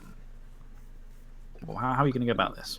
So I think our plan last time was to walk up, and I know that Thornbreaker was kind of trying to shake this whole self-doubt thing, but I feel that maybe the winning at the court and the what we used in the court would satisfy that for him. Stormbringer is basically going to bellow a roar of challenge. No, Thornbreaker's challenging, and if you try to, he'll shove you out of the way. This is his court. So, Thornbreaker. Really? Thornbreaker lives in glory, brother. Oh, really? Oh, really? I just realized I've never shed my cunning condition. While these 2 are like Correct. arguing, I'm going to make a stealth roll for this ambush. Okay, so just to be clear, before we get to that point, you're going to walk into the middle of the shadow of Gleesham, into the town centre in front of the church, and go, "Come have a go if you think you're hard enough for Hafnir." Yep. Yeah. I'm gonna flare my glory renown when I do so. As you head in, moving carefully through the streets, these of the fields and into the surrounding the landscape here, and the decaying town itself. Chris, just for note, I'm back in Urshul form. Sorry. Yeah. Okay. I'm in Urshul for this. The spirits of the town is obviously crammed with spirits. The town is crammed with town. The buildings are crammed too tightly. Sometimes older buildings protruding through new ones. Sometimes they've sort of gone cancerous and grown in and around themselves, like ingrowing bits of flesh. The buildings are as much sort of meaty, not literally meat, but that's sort of too organic often in their melding together. The streets are too crammed and choked in many places. Some streets, the pattern doesn't always match the real street map. Things leer at you from windows, some of which are the windows. More of these fear spirits with these demonic sort of strange, with their lamplight eyes, they still keep clear of you. Most spirits are keeping clear of you for now. Something spider-like, a whole section of road ahead moves spider-like at one point on legs and settles itself back down. You see one building slump slightly and lean to the left. cover, scuff is pulled closed, garage door, a crab-like garage door folds in the front. The locals are watching you, but largely they are not interfering with you. Nevertheless, you are being watched very more and more as you come to the center. Chunks of various buildings are glass. There are, obviously, in the real world, glass sections of various buildings. Some glass houses, lots of windows. Here, they are too much, too many. Some buildings seem to be entirely glassy. Others, the glass of the windows is like a cancer threading out into the rest of the building. The spirits call this the glass nest, and it's perhaps easier to see why. Things are wrong here. There is decay. Things are off. But nothing immediately seems to go horribly, horribly wrong. You reach the centre. In real life, the centre of Gleesham is a little section of a high street, but also there's a wider pedestrian area, like a little town square. In the shadow, this is an expanse of broken cobbles. And I mean an expanse. I mean 5, 6, 10 times the size of it in the real world. Buildings loom up too tall, leaning in, and the church itself rises a shocking distance into the sky, twisting upwards, clawing at it. The buttresses looking more like bones, spurs, and fingers. You are looking up at this massive shape. It bulges out near the top with this, but with the belfry essentially. And from the place where the bell hangs, and you can see this bloated shape of this bell hanging there and cracked, there are smears all the way down it from rust and a blackish ichor that appear to spill from a crack in the bell. As you walk onto this central place, the place has grown entirely silent. You maybe didn't notice it at first. The rain seems to have tailed off. There are still rain clouds above you in the shadow, weeping and hissing, but the rain is simply not here anymore. Occasionally, a cobble creaks and cracks to slightly reshape itself, or scab over with fresh concrete.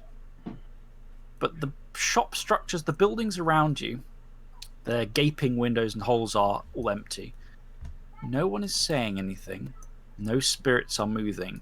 It is very much like the town is holding its breath as you have come here before the tower. Now, I think we'll take our 5-minute bio break at this point before we see if players a bit more time to think about how they're going to tackle this next section and what dice rolls will be had. Hopefully, Sidekick will be up and running again by then. I'll run test in a minute, see if it's working.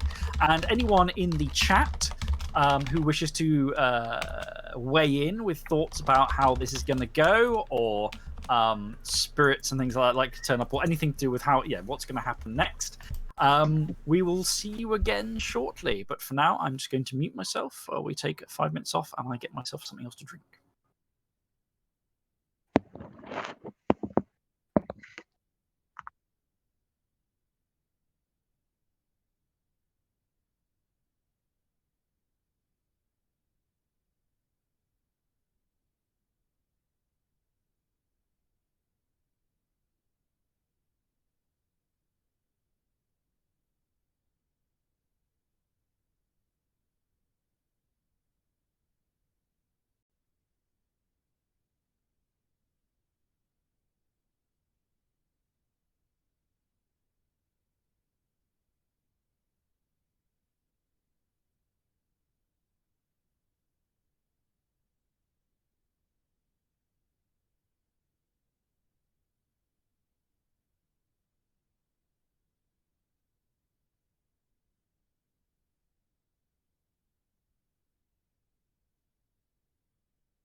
All right.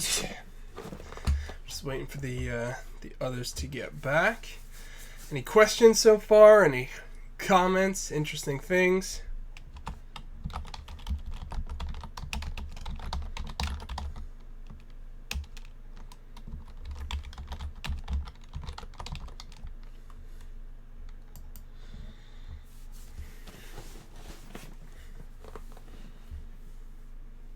Exciting stuff. I'm looking forward to this challenge. Very much so. Hopefully this breaks my infamous string of bad luck with dice rolls that I've been experiencing for the last 2 sessions. Saving up the good ones, alright? Saving up the good ones.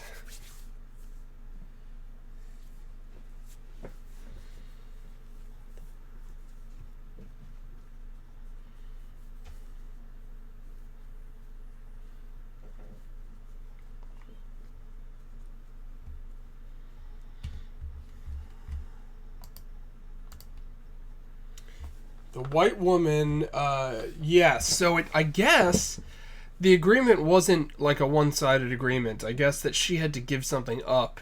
She had to be. There would be a debt on her part to the Kestrel's children in return for what she was getting. So after the judge spirit disbanded all existing agreements between the Kestrel's children and the spirit world. While the white woman would no longer get what she agreed to, she also wouldn't have to give anything, and she seemed quite satisfied to just walk away from the whole deal. So Yeah, that's some hard leverage we just missed. yeah, I don't know that we could have enforced it anyway, though. We also don't know what she was supposed to give. Right, No, What I she was knew. supposed to give could have meant nothing to us. right. I found it in the shadow. Like, I was like, this... Oh, no, I found the thing that's supposed to go to Donovan. Correct. Oh, shit, we don't have to give shit to him now. Well, so the spirit disbanded it's a deals with the spirits. Yeah. This is a deal between Uratha. We're not exactly Yeah, never bound by mind. that. Never Yeah. mind. You're right. So, let me just. If is everyone back? Yeah. Mm-hmm. Yeah. So it looks Yep. like Sidekick is unfortunately still crapping itself. That's all right. I'd really prefer you roll for me. Can we just do that forever for me? Maybe no. I just rolled, and it worked. Maybe it... Yep, All right, it's yeah. back. It looks like Back they had to fix something probably. That was my All right, we're good. instinct. But remember that. How do we remember how you do? Like, because I know obviously Jack's got 8 again on a lot of his attack rolls due to if he activates Killer Instinct. Can anyone remember how you do 8 agains on this? Yes, I have it saved in my. Okay, cool. All right, I'm afraid I have it reserved. You're condemned back to your own dice rolls, Dan. Damn it! Did we not include anyone in the chat, by the way? I mean, honestly, I wish there was a way to get this thing to do rote actions for you. Anyway, Oh, okay. God. So when we get there, I'm guessing we can see it now in the shadow. There's this large. So did we have anything from the stream chat at all before we kick off? They were just asking about some stuff regarding what was settled with the white woman. I think I answered your question, Tim. Yeah, the problem you have with the white woman is that she'd made a deal with the old wolf, and as part of that, she was going to take something, and that deal is now void. And you don't know whether she doesn't want to take something from you now because she would consider she'd be in hock to you, and also God knows what exactly was she going to take as part of the deal and what the purpose was. You know, she was doing it because she was bound to do it as part of the deal. That's how spirits tend to work. It's one of the reasons why the band of Crush and Acre can let you on their turf right now, is they can just go, well, you did this thing for us by insulting our rivals. And it makes it easier for them, ironically, that you've done that, because they don't now just sit down and have a big negotiation with you. In the shadow, so back at where we are, one additional detail. So you have got one end of this massive expanse, far too large, and the clouds have slightly split, and you can see the gibbous moon through the clouds. Silver light is now shining across the scene.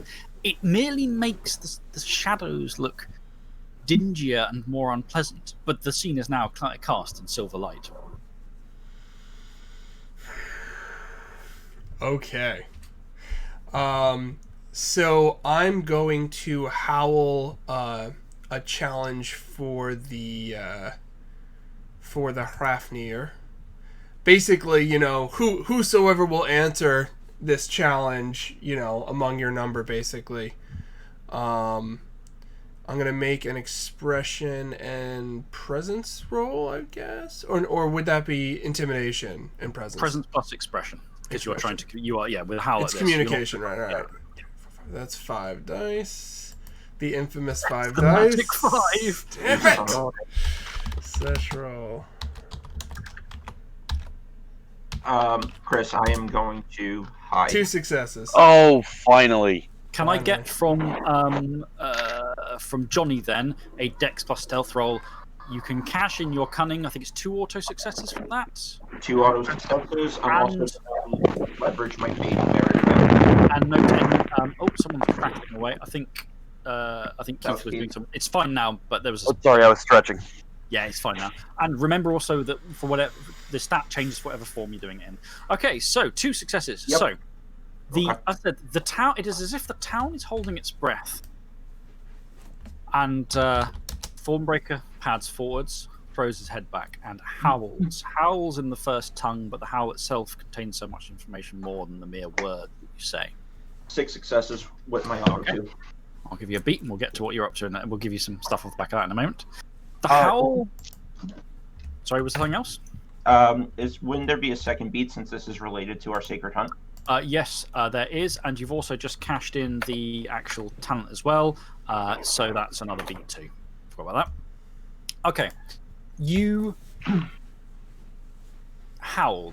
You call out in a howl of challenge, a howl of conviction. Is Thornbreaker angry? Is he emotional? Is he calm? I think he's angry at it's not like he's angry at these spirits. He's got no skin off his back for them, but like he's angry that he feels like Thornbreaker is a Blood Talon, and Blood Talons believe in the strongest pack possible, and that's why they will fill whatever role they need to fill, but he feels like he's been letting his pack down because he hasn't been bringing much to the table the last couple. Like, he just feels like he keeps getting kicked over and over and over again. And so it's more anger directed inward at himself, but he's channeling it now, right? Combat is like his strongest suit. It's what he knows. It's what he does. So he's taking that self-imposed anger and channeling it into this howl. Can I ask quickly what your blood and... So my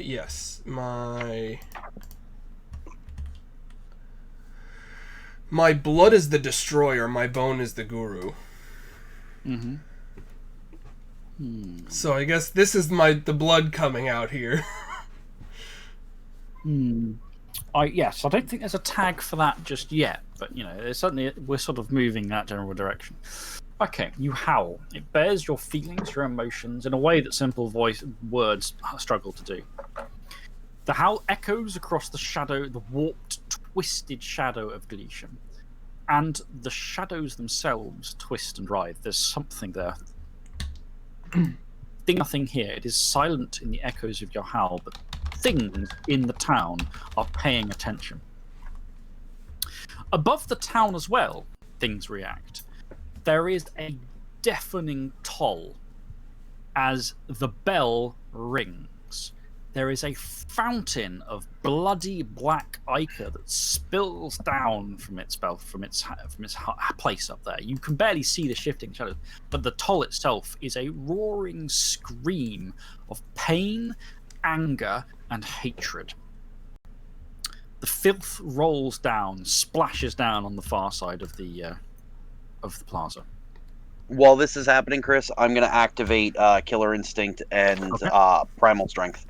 Yep. Okay. So burn your essence. This is the time to fire up any scene longs, etc. I got nothing for this, so. The echoes. The bell echoes, and as it echoes, you can make out the first tongue word it screamed with its toll, as it becomes something audible. Hate, hate, hate, hate, hate. It fades away. And as it finally fades away, from the place beneath the bell, there's a bloated expanse beneath it, the nesting place, from ruined windows and slots, shadow oozes forth, blackness. or something does. And at first you'll think, it seems inky black. It seems to be this inky blackness. Is it that? No, not quite. Shapes begin to unfurl themselves from the side tower, sort of fluttering out. And that is the word, fluttering. It is like a war banner fluttering in the breeze. The shapes kind of, filtered through a horrible nightmare. There is an avian aspect to these things, somewhat crude. The shape of something almost like a bird, a raven on a banner at first, but the outlines are wrong, and the way light shifts around them is wrong as they flutter out. There are several of these things, obviously, roosting up there. It is as if they're, the silhouette as if they're backlit. You can't really see any of the details against them, as if there is a light, reddish light catching the edges with a crimson bloody hue. And they form a pattern, or they form a constellation, shall we say, around the tower. It's hard to tell how far away or how close they are. They echo with raven cries that are also the screaming cries of dying men, the clatter of metal on metal, and the chattering sound of gunfire, the barking thunder of cannon, the tromp of feet, crushed mud, crushed lives, burning, flames, endings. The Hrafnir hang there for a moment. And the cacophony forms. One of them speaks down. Who calls? Who challenges?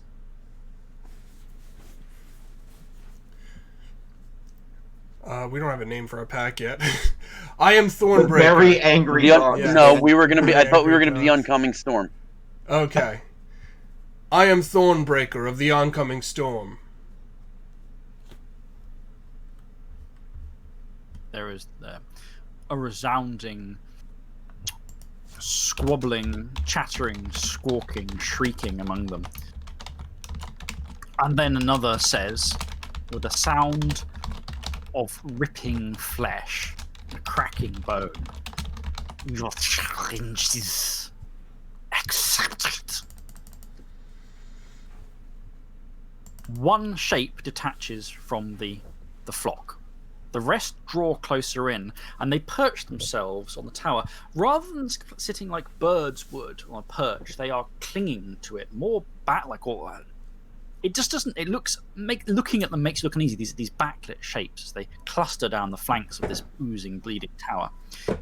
One thunders down, drops like a rock with wings in. This shadow shape plummets to the far side of the plaza, and comes to a halt perfectly still above it, unfolds the wings.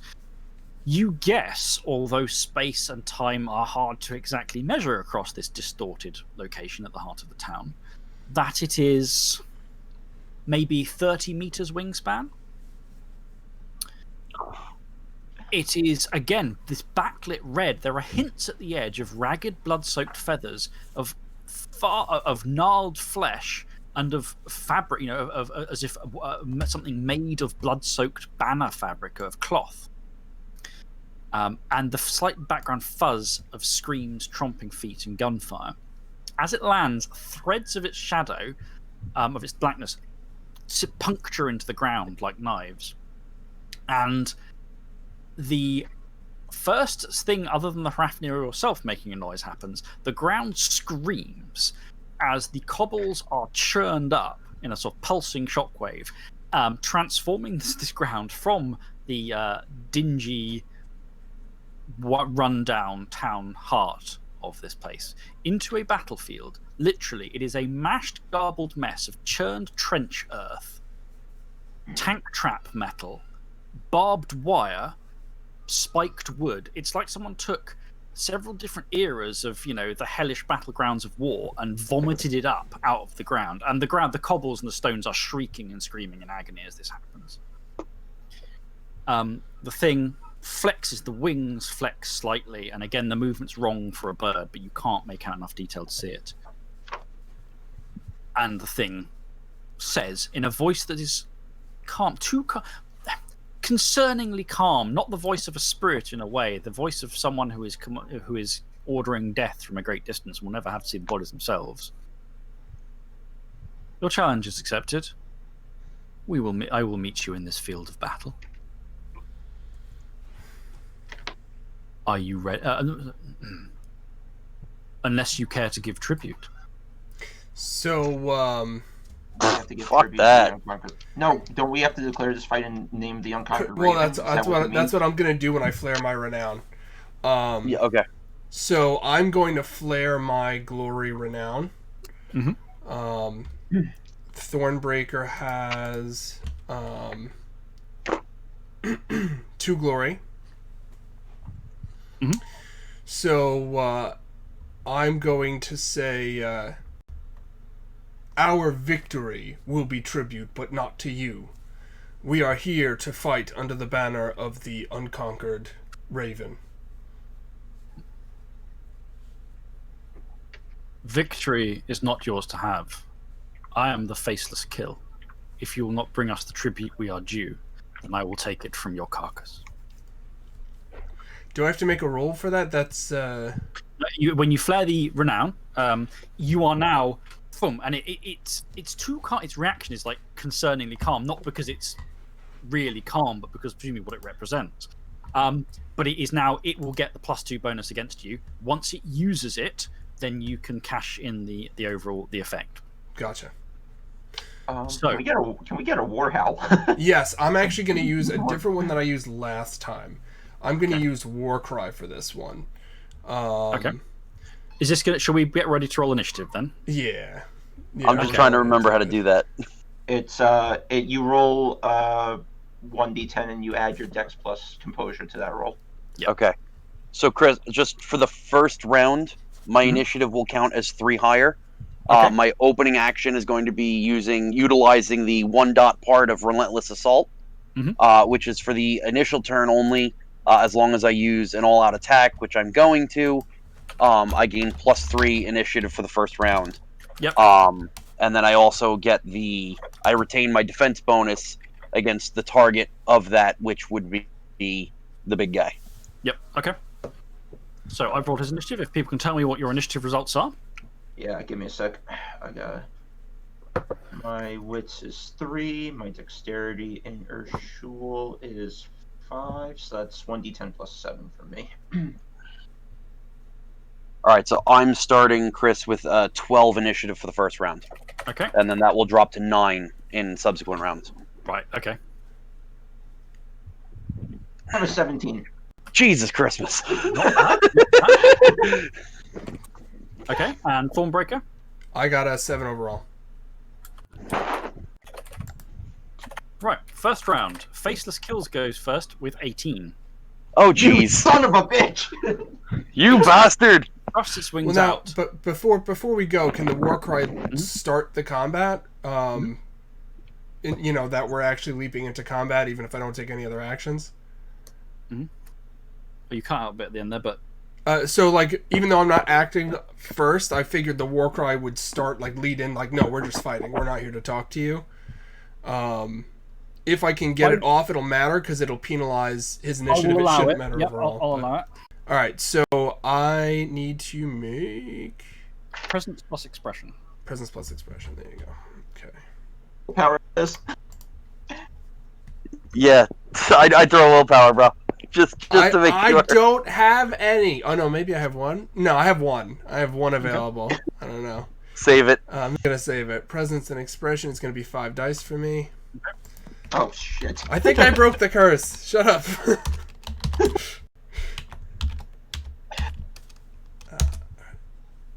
3 successes. Yes. 3 Okay. successes. So, did it work? So, does that count as a? How many beats? How many successes do you need during a Siskardov for a beat?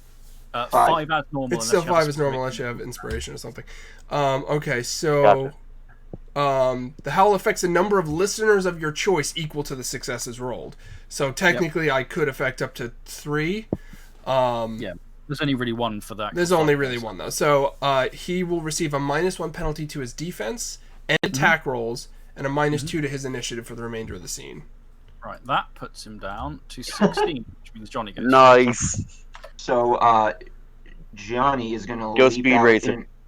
Johnny is going to surprise motherfucker. Yep. This guy. I'm going to activate Eviscerate for this and Okay. throw a willpower at it. All right. It has no defense because it's not a way you're doing this. Yep. 6. Due to your 6 successes on the stealth roll. Yep. I don't want to. I'm very scared of this thing, so I'm not doing an all-out attack right now. Reasonable. So that's gonna be 9 dice. Not the best.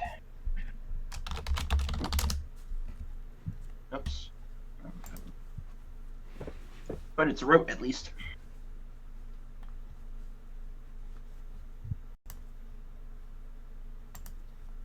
Oh, come on! What'd you get? I got 6 successes, and that's without going to rope. Okay. 1. Beats. Yeah, right.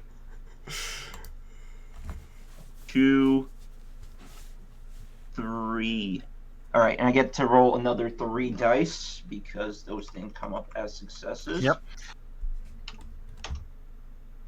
Good old Iraka ambush. Oh, it's now taking its sweet time to respond. I have dice that I can roll if it's not going through. Yeah, it's decided it doesn't like this one for some reason, so do you want to just roll 3 dice? Yes. That picked up an extra success. Okay, well, first I'm going to give you a couple more beats because that's an exceptional success and 1 on the hunt. Okay, so tell me the total damage you've done. Oh, it just went through, but so 7 successes plus 2 from my bite makes 9 total damage. Okay, 9 lethal. So you, out of... So I'm in Urshul form too. So Something I'm going to need to ask for you, though. You're cutting it out there, Chris. Oh, there's something I realised there's an effect I need to run past you, but I'll take the damage total first. okay. So is that everything? 9 lethal, yeah? Yep, 9 lethal. Yeah. You came so out of nowhere, as it were, from the shadows of a side street. You see Johnny spring forth, hurtle up at this thing, and rip into its show presence. And as you are now closer, whatever angle you are from, it seems backlit. You know, it's not. You're struggling to get a good look at this thing. 2 eyes have ripped open like of bloody red light as you approached, as you fling into it. You rip, you tear. It is like the sensation is most like ripping through blood-soaked cloth, thick blood-soaked cloth, but with a taste of blood, a taste of like explosives. You know, like the aftermath, smoke, ash, and tears. To get here, of course, you've just been flinging yourself across this battleground of, Well, I used the Iraka ability to fly. Oh, to be there, to be right next to him. Yeah. I did not physically cross the battlefield. I literally just teleported in. I'm next to you. Okay. Well, Yeah. you did, but in such a way that you were simply there and you dodged all this stuff very easily. That's the only explanation that could possibly have happened. As you appear from the shadows and attack him, so you are not affected by the battleground this turn. Then, okay. I need to remember that for the thing. It's the environmental tilt that is in play because he turned the entire place to the battleground. The Hrafnir gives a shriek, a god awful, as if many human mouths are screaming. It then gets to go. Hold on a second. So I can cause a tilt on it. Mm-hmm. Yes, you can. If you're inertial. So normally leg rack attacks a leg, obviously, but this thing's a bird. Can it be like a wing rack almost, but you with can the wing rack effects? it, yes. But with the leg rack. effects of that was my Yes, question. you can leg rack it. Yep, you can. And then I don't know if I want to apply flanking. Do we want to lose the damage I just did to lower its defense by 9?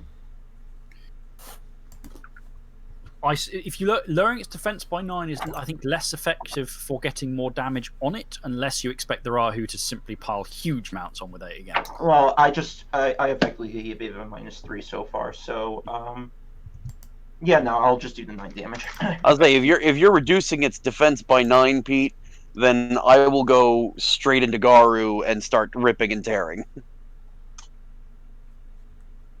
Nah, I'm gonna reduce its defense by 3 because Okay. that 9 points of lethal plus the How are you reducing its defense, if I can ask? well, leg rack, arm rack, leg rack would be -2, right? Is And then leg- Yeah. I'm assuming it's gonna take an attack, so that's minus. And Oh, then yes, I right. attacked it, so that turns Yes, into a sorry, you are -3. correct. Calculation is right there. Sorry, I was getting a bit confused for a moment. Okay. Yep. Its turn. It shrieks, recovers, spreads its wings wide, one now tilted and cracked, and says in that disturbingly calm voice, like someone ordering a missile attack on something, "You should offer tribute. That is what the pacts say. That is what we have always done. It is your place to kneel and offer tribute." So, I am going to need some dice rolls from people in a moment. While I just check up the defensive roll against this. Doop, doop, doop. All of you are going to need to make this as it's firing off an aura. And it is going to be...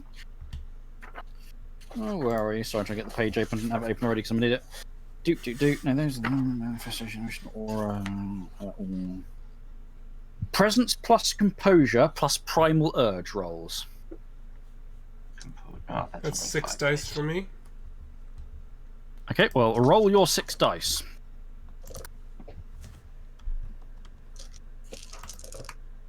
I got a success. Number of successes is definitely important here. This is an opposed roll. 2 successes for me. All right, hold on. It's I'm sorry. It's presence plus Composure, primal urge. 2 successes from me as well. Okay, I'm afraid it's beat all of you with 3 successes. Yeah. All gains the awestruck condition. Your character sees before her a glorious and terrifying figure, and something in her brain kicks her to kneel and grovel. So you suffer a -2 penalty to attack rolls against the source of the condition, -3 penalty to contested rolls against social actions from it, and a -3 penalty to composure and resolve against actions and powers it uses on you. This will resolve when it leaves your presence. So Fuck. it shone the wings that you should all offer tribute, and something twists and knots within your essence, and you're like, we should offer this thing tribute. Now, obviously, you are a bunch of werewolves trying to take it on in a fight, but you are now also fighting your own instincts, which are kneel, offer tribute. You can get a bonus beat from this. It has a beat condition if you take an action that serves the demands of the condition source. So if you stop and offer tribute, you will get beats. Obviously, you may not want to actually do But then we that. lose our totem. So the Rafnir unleashes its red glory, and Keith, you can. Sorry. Arahu can ignore this with his auspice benefit. I can. Yeah, tenacious. It's for 2 turns, but it's 2 turns that you don't get this -2 penalty. that's true. And also, Fantastic. you don't suffer the penalty to yourself for further effects it drops on you. So it unleashes this red glory. The light has shifted. The moonlight has shifted red here as it does this, and the wind sounds with the crack of a flapping banner over distant groans of the dying. So that is Faceless Kill's turn. Was hitting you with Awestruck. Stormbringer. Okay, so I'm going to take a. So, would there be a reason why Stormbringer, who now has felt this kind of, he tried to use his aura on him. He wants to take the thing down. It's pissing him off. Is there a reason why I wouldn't shift to Garu off the bat and just start ripping and tearing? So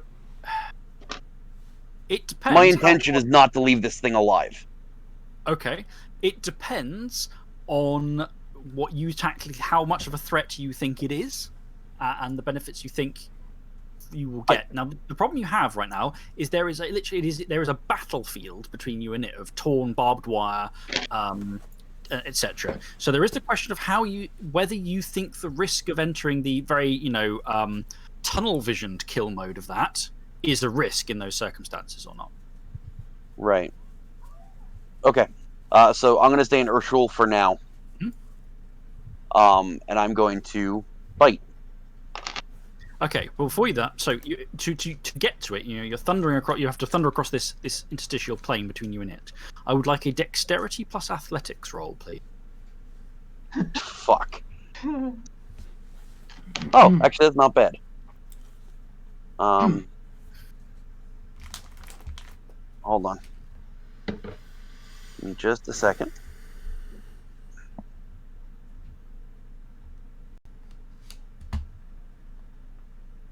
One success. Okay, so firstly, as you cross the battlefield, it shifts and creaks. Barbed wire that you're sure you're too far away from lashes out at you like a snake. Pits, teeth of wood and spikes and pits groan and gnash at you. You take 2 lethal from crossing the battlefield. All right, hold on, because I have fortified form. Okay, then that's how much have you got? Is it 1 point of armor for you? It's 1. I have 1/1. Okay, so that reduces down to 1 lethal for you. Okay. However, can I ask what your flesh touchstone is? The old gang. It's the rugby team, isn't it? Yep. Okay, you are aware that distantly, one of them has just suffered 2 lethal points of damage. No. Oh shit! Okay, but you are able to then close to it to make your attack. So, Chris, just real quick, the 1/1. Does that mean that I reduce 1? Oh, okay. If it was only 1 damage, then it would be reduced to a bashing. Yes, that's right. Got it. Okay. My bad. No, it's all good. Now, its defense Wow. against your attack is reduced by 3 for the attack and the leg rack, and by a further 1 because of the war cry that the Cahalith dropped on it. So its defense is currently 3. Ow. Okay. Oh, That is 3 successes Mhm. plus an additional 3 points of lethal because I get Sure. +2 in Urshul, and then I get an additional 1 for living weapon bite. Okay, so you close And I the ignore ground, some armor if it has it. and you rip away at it. It doesn't have any armor.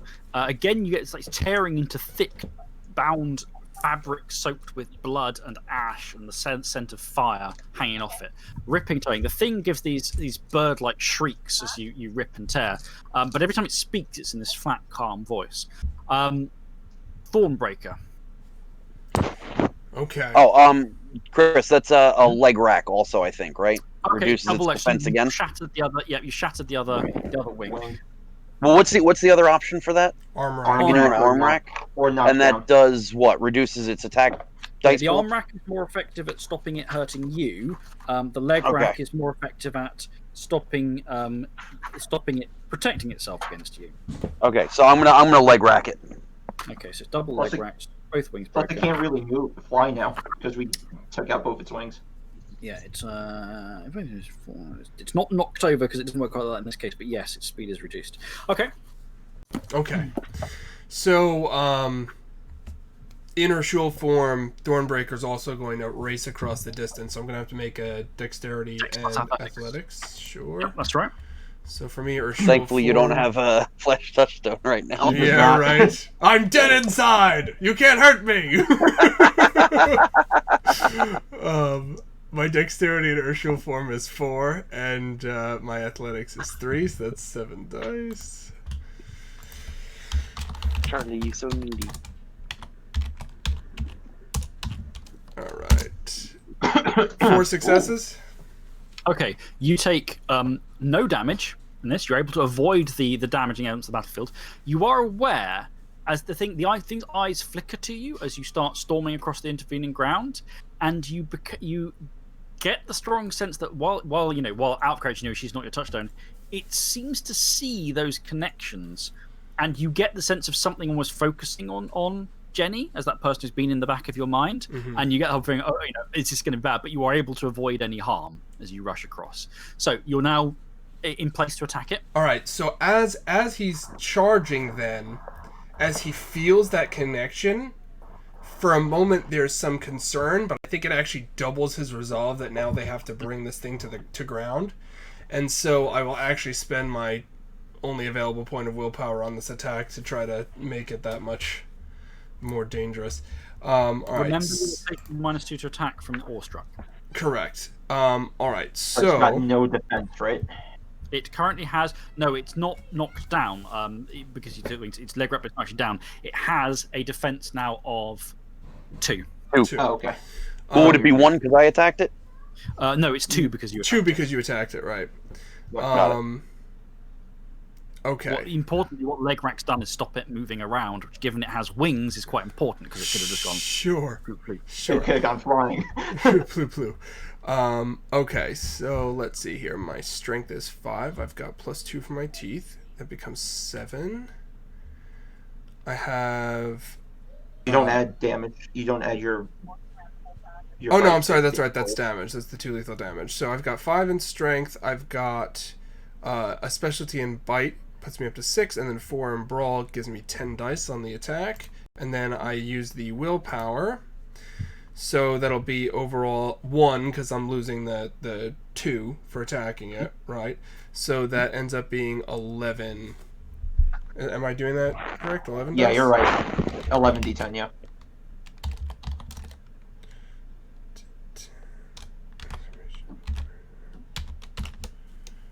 Okay. 5 successes, boys. plus the 2 damage from the teeth. Let me pop the beats in. Oh, okay, so you slam into it. Tell me the total damage. 7 total damage. Okay. And I'm gonna use arm rack because I'm inertial as well. Yep. It now switches. Sorry, I've got to figure out its totals. Right, you're doing aggravated damage to it now. You've wrapped its health. Nice. Wow. It screams as you grab and again rip, and things that hold it up. You know, it's not so much the splintering of bone, but more like the snapping and cracking of a wooden banner, a banner pole that breaks as you rip and tear, and rip and pull away. You've done a horrific amount of damage to it so far. We're back round to Johnny. Okay. Defense is now 1 against you.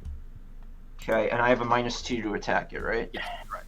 Alright, so I'm just gonna make an attack roll. That's 5, 7, -2 makes it 5d10.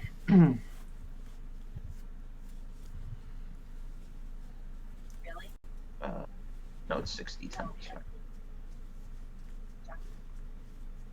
By the way, everyone, chat is celebrating the end of my horrible dice rolling streak with that exceptional success.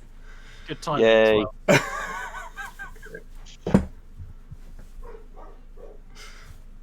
No, it's 4d10.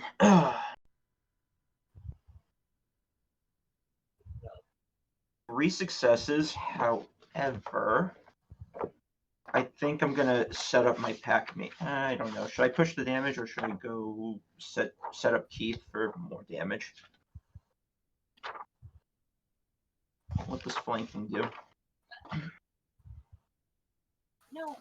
Flanking your character. Anytime your character makes a successful attack, you can choose to apply successes to the victim's initiative and defense for a turn instead of causing damage.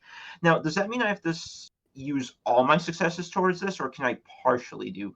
Like, can I assign 2 successes to reduce its defense, and then use 1 success for damage?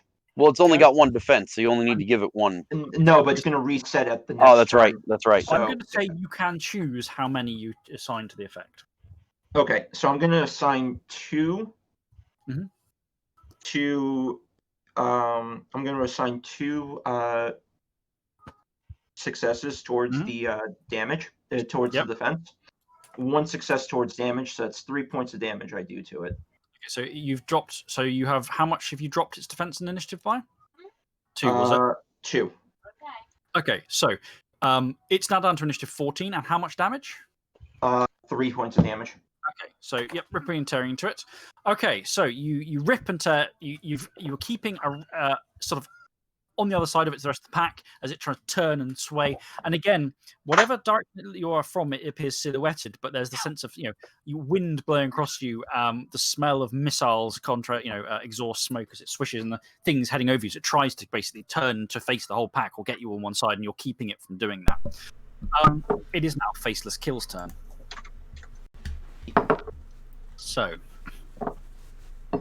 Gianni might have to hit and run. that's powers up. No, hold on, let me check. Okay, so it is frustrated with Johnny in particular. Wait, is Johnny suffering aggravated damage? He is suffering 2 points of aggravated damage. Okay. Uh-oh.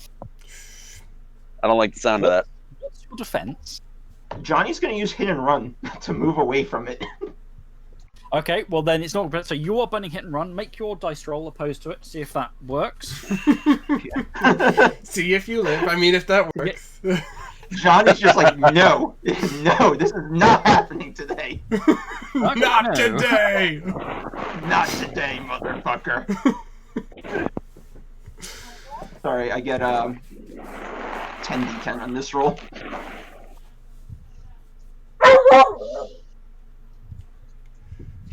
God. Johnny rolled 2 successes. All The that whole- dice. The whole point was to move away from it so it can't attack him. Yeah. You don't get benefit effects it beat you, but you swing away as it starts to turn. You move away, so you are excluded from this auto fire. Excluded from fire. As it makes an auto fire attack. Around I'm it, sorry, the ground boys. churns up from gunfire, arrow fire, and other small arms as the darkness simply starts spewing death. Now I've got to check out. I think it takes a penalty for the number of people that try to tag in its auto fire. But it's not taking the full penalties if it was trying to tag everyone, but it can't get the. Does ballistic armor apply here? Yes, so ballistic armor does work here against this attack. Obviously, it's spiritual rather than real bullets and arrows, but Sure. you do still get the benefit. Okay. Let me just double check the auto. It's been a while since I auto fired anything, so let's have a double check it. I pissed it off, Morven. That's what I've done. I've pissed it off. 3 -3, 1 roll per target. Now, you are all in forms where you get your defense against firearms, I believe, which is good. Well,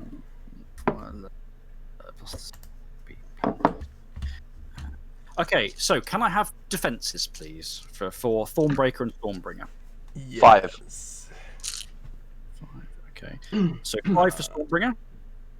And then this is dexterity, lower of Wits and dexterity. wits and plus dexterity athletics. plus athletics. Okay.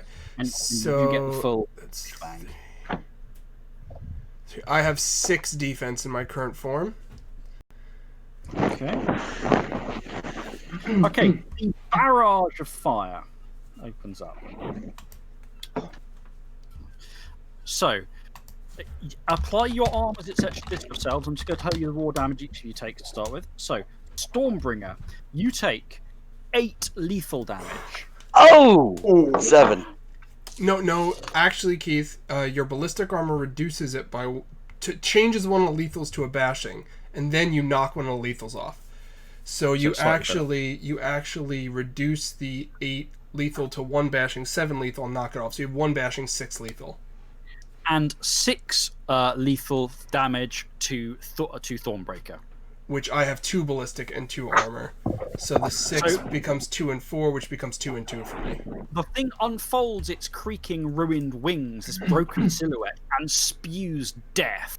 Each bullet screams hatred at you. Each arrow howls in pain as these things just tear up the ground around you in a fusillade of fire. There is the brief moment of Johnny just fucking booking it out of there moments before this barrage opens up, and the other two, you know, bullets just ripping and tearing. Your bodies are held together by stronger things than mere bone and flesh. You are werewolves after all, but this thing unleashes hell, and then says in this calm, quiet voice, "You should cease your resistance and offer tribute as is correct."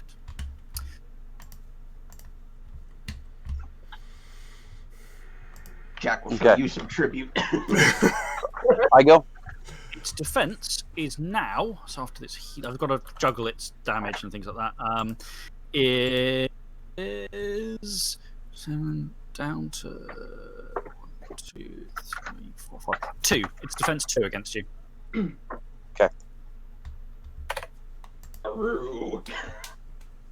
Heal off all that damage.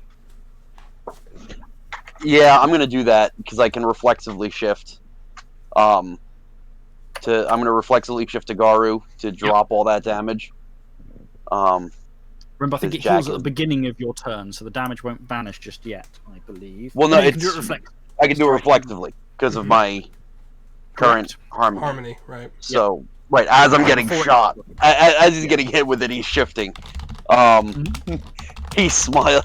So Jack is going to, in typical Jack fashion, manipulation and intimidation. Hold on.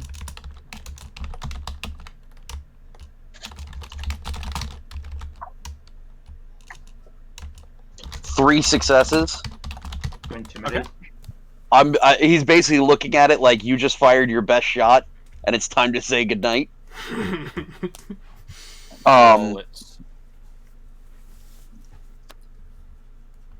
It seems to balk slightly at your intimidation roll. I didn't roll very well there. It has clearly taken note of the fact that you're not only still standing, but more, just more or less shrugging it off, and seems taken aback. And if anything, I'm angrier. And it says very urgently again, avert the slaughter, offer tribute. Even though obviously at this point you're well past carrying that because you're entering. Okay, so I'm going to rip into it with teeth again. Yep. 4 successes plus an additional 3 lethal, so 7 more lethal to it. 7 more lethal. That pushes around up to.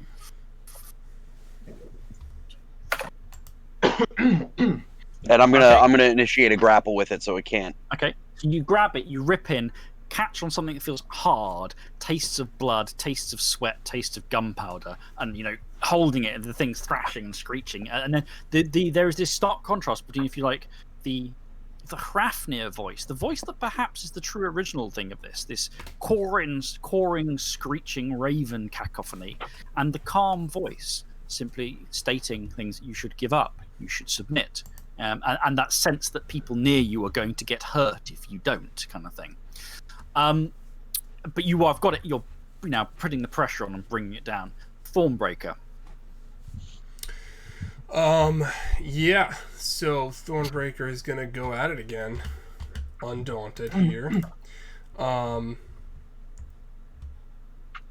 we here?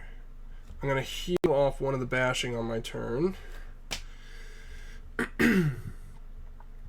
And then, alright, so my roll, I've got my 5 from Brawl and Bite. The 5 from my strength is 10 dice. How much am I subtracting from this thing? 1 now. 1? Alright, so that's 9 total.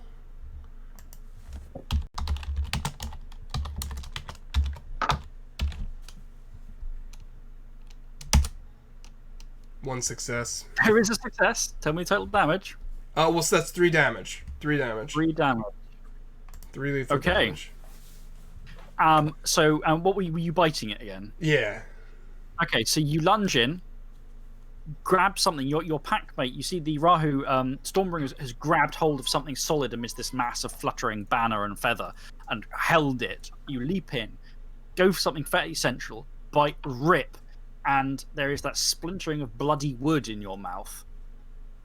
And it sags. The whole thing sags again, like imagine a tent with its tent pole torn out, the cloth sort of sagging suddenly, and it goes. You should have offered tribute, and then it simply collapses. At bottom of round 2, the 3 wolf pack have taken out a rank 3 spirit. Nice. Nice.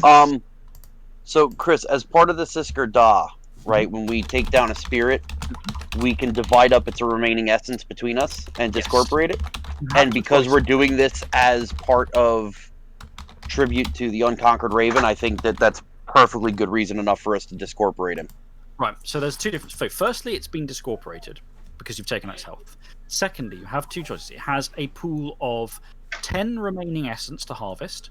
If you take all of it, you will permanently kill it. That is a choice that the spirits will note and pay heed to. It is generally respectful to not do that to a spirit unless you really are intent on, Right. perma killing one.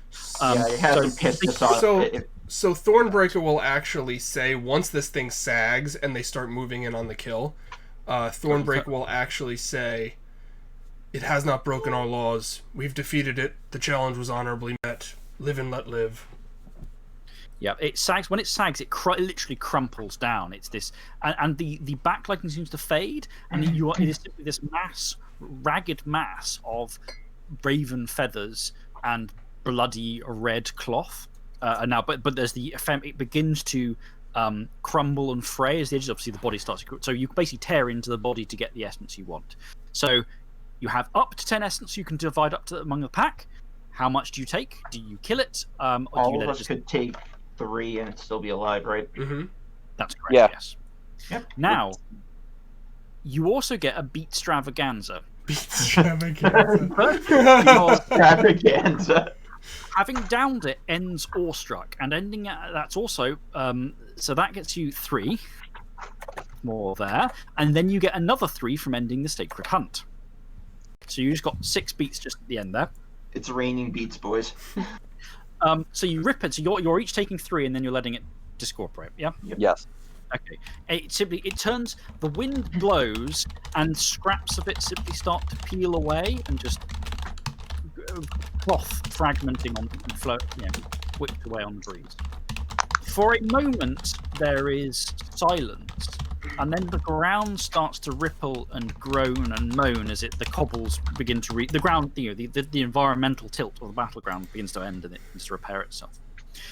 Hanging in the air, the Hrafnir are silent for a moment, and then they start. There's a cacophony as they start talking, not so much to you, but among themselves. And you can make out, they killed the faceless. They destroyed the faceless kill. They defeated it on behalf of the Raven. They destroyed the Raven. They destroyed it on behalf of the Raven. They are the Raven servants. Is this an attack on us? And then they start to the tribute. It is gone. Its tribute is ours, or for the rest of us, until it returns. Ah, yes, tribute. After they have spent a few moments saying these strange things, they don't descend, but one central one turns its voice on you, a cracking staccato voice. This reminds you of gunfire, perhaps. You have won your challenge. We, the Hrafnir, observe and respect this. You have defeated the faceless kill. Honor to you, fighters, warriors. Honor to you, killers. But remember, the time will come when tribute is due. Honor to you, killers. Take what is yours as tribute now. Be prepared to give when the time comes. And the Hrafnir begin to fold in on themselves, shrinking down in shadowy masses and oozing and slithering and flapping back into the belfry of the tower. Silence is returning now, but it is not the tense silence of before. It is simply a quiet, a calm after the storm. Now, your Rahu has, I believe, you need to shift to get it, I think, but you have a stout bit of wood from Utor that you're meant to mark with the pack names and things and raise as a banner in the honor of the Unconquered Raven. Yes. In Dalu, I'm going to slam it into the ground. Okay. Slam it. And it's, what is it? It's a crude piece of wood that you've carved in some markings in, or fairly hastily, because it hasn't had a huge amount of time for such things. But as you raise it, there is, you raise it, you proclaim your victory. The Hrafnir proclaim your victory and accept it. The faceless kill fades to nothing but tatters of cloth rolling in the breeze. And one moment it is not there when you were looking, and when you look back it is. Perched atop this staff, this crude battle standard, is the silver and gold and black shape of the Unconquered Raven. This is the first time that Johnny and Thornbreaker have seen it. Obviously, Stormbringer has seen it before, and it looks slightly different when you saw it before. It looks a bit less, what's the word? Wimpy. Yeah, no, not even quite that. Tattered. It looks less like it's seen the wars and come out of them minus a few feathers and things. It's sleeker. The light reflects off its black, the iridescent, the glossy black feathers. The moonlight reflects more strongly. The gold and the silver, rather than having hints of tarnish, looks sort of pure in colour. The eyes, however, have also changed. They are no longer the glossy black eyes of a raven, but they are red. They are ruby red, sort of wall to wall. And as it stretches its wings out, almost like the banner top of a bird like banner top, and you can see written along the inside, the underside of its feathers is sort of litanies in first tongue, litanies of war, victory, triumph. It folds them and says, "I am the unconquered raven once more. You have done as I asked. One called Stormbringer now. That is your name you bear in your mind. Yes?" Yes. Sorry, I muted myself. "And is it in your heart still to bear me aloft in battle? Is it in your heart still to war beneath my banner? Yes. And those who would be your brothers in arms, is it in your hearts that this be?" It is, Great Spirit. I nod. Yes. "You are flattering with your words, but I am no great spirit yet. Do you welcome me into your hearts, then?"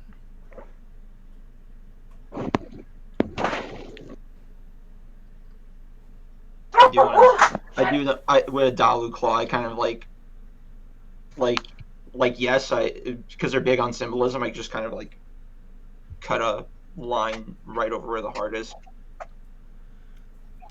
And if the whole pack you cut out a bit. Yeah, you cut cut out out. there. whole pack are accepting, We all accept. We all accept. Yeah. except the Raven. Lord Raven, do you accept Lord Raven into your hearts? It nods. It furls itself inwards, stretches out again, and on the staff itself, the top of the staff, the wood sort of writhes and grows up around it into the shape of this noble raven with the wings outstretched, and that becomes the top of the staff. Then you all feel the stabbing, burning sensation in your chests. It is a sensation of pain, something in your hearts. It is a sensation of fire, but not raw, burning, physical fire. A fire, a heat, a sense. Your sense to your packmates growing like flame in your minds. It is going from the spiritual sensation that these are your brothers and they are with you to these are your brothers and you are one. It is a sense that burns deep. You feel, without intentionally flaring your around, each of you, silver is blazing up on in your soul is transmogrifying, in your spirit is burning. And the fire and pain in your hearts grows. The bond forges hard. You all take 3 lethal damage as the cracking and crunching within your chest is both spiritual and very fleshy and physical.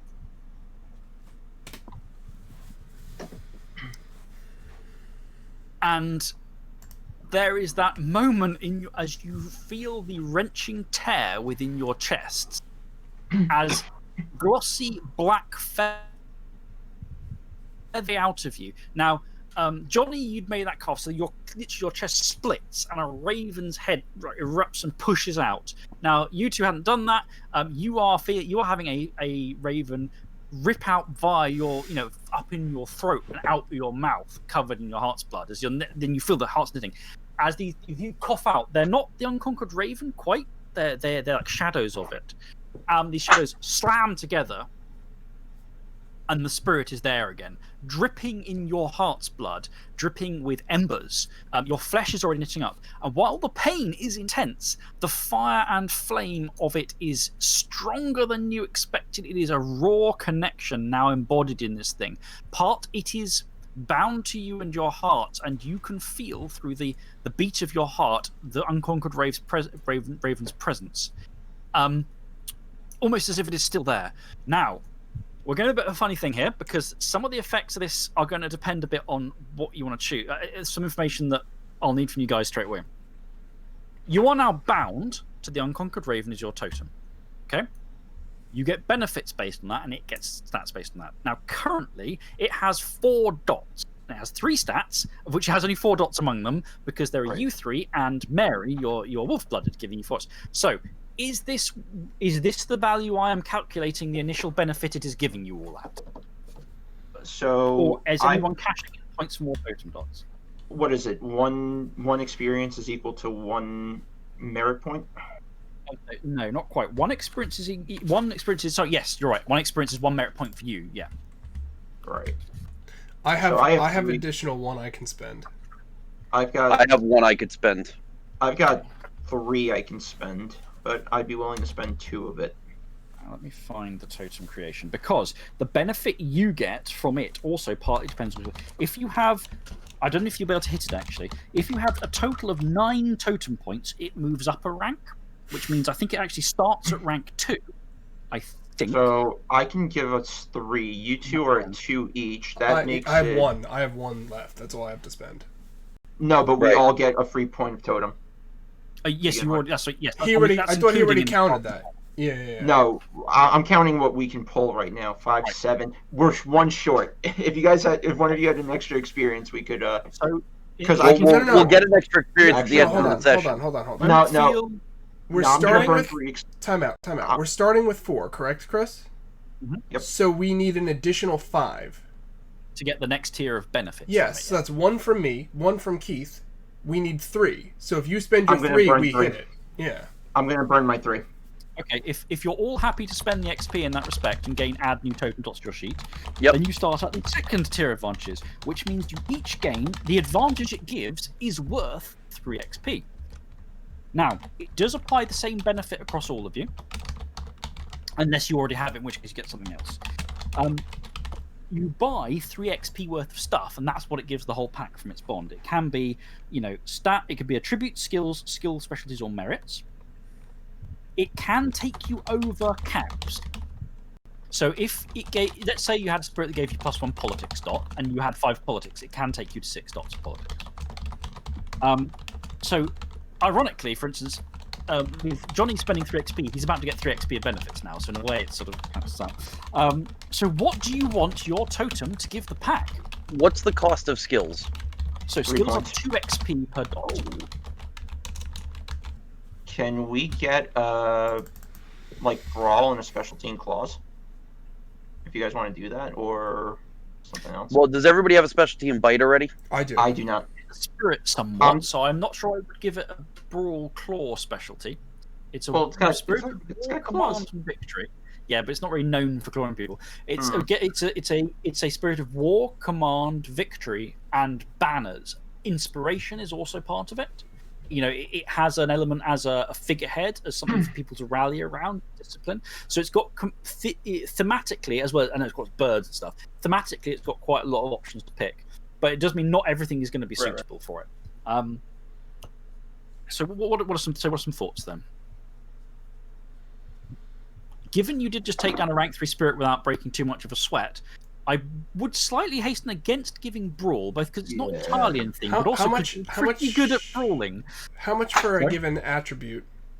4 dots. 4. You need to get to the next tier before you can get attributes. Gotcha. Now, as a note, this does also apply to all your pack mates. So Mary gets this benefit? Yes. Yes. So... It can even give us something like... Right.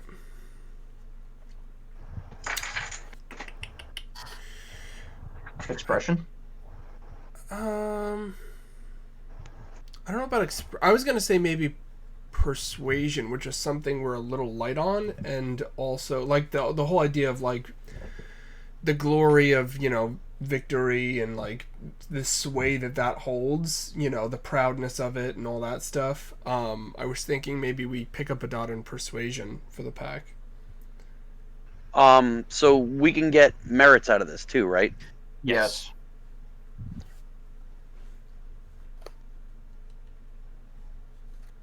What about taking the pack dynamics 3 dot? What's that do? Because it is a tactical spirit. Mm. Your character works with her pack in the way she works with her own limbs. She intuitively understands their behaviors and can instinctively complement their actions with ease. Anytime she participates in a teamwork action, add 1, 2, or 3 dice to her rolls at the 3, 4, and 5 dot versions. This bonus also adds to rolls using her resistance attributes when defending her pack. When she doesn't know where a member of her pack is, she becomes restless and worried. The bonus acts as a penalty to all rolls when a member of the pack is missing. That's a good choice. I'd Suitable. I'd be happy for that. Yeah, that's a good one. So basically, it makes you better at teamwork, also makes you better at resisting effects. So, for instance, in that fight, when it kicked off the Awestruck ability, you would have been able to add that bonus die there to the pack because you are defending each other against its attack. I'm happy for it to have pack dynamics if you guys are. It makes sense for the strategies of it. It's a war banner, you know? And we can have a chat about it later. And if you guys change by next session your mind, we can alter it further. But it gives me an idea now of what you're getting from the connection, which is partly why it's important, but we can fiddle with it. So you feel this settle down upon you. And as each of you starts moving, and there's a sense of you have much more attunement to what the others are doing. The connection between you, the coordination is much greater. Like even just little things like, you know, Stormbringer, you know, you see Thornbreaker settling down from having, you know, you see within him a greater sense of confidence flowing from his victory here, probably, and the way he's moving. And you're like, right, well, now I know how to adjust my movement slightly because he's no longer got that self-doubt in him. So he's going to be right. Little things like that are just clicking in the background of your mind. Anyway, and it's a stream of fire and gold within you is the way that feels within your essence. This connection is strong, proud, and confident, but it is also concerned. It is protective. It is motherly isn't quite the right word, but that sense within you now, that greater connection to each other. Oh, I have a very sad baby crying at my door right now, so I apologize. So that totem bond fires up, and it is like what you've been experiencing spiritually so far, just times 10. You know, you have fire and blood in your heart, literally your own blood. This spirit has ripped its way out of your chest, bearing a fragment of yourself, and given it to each other through its own body, its own fusion. It has given up as much as you have, and it has taken as much as you have taken. And you can feel it now, a presence there. I'm not going to say inspiring exactly, or it may be individually as you may take that approach, but a sense of reassurance this thing is with you. You don't necessarily know its mind completely. It doesn't give you that, but you know its presence. So it's settled. It's hangs in the air. We are bound. We are one. We are an army.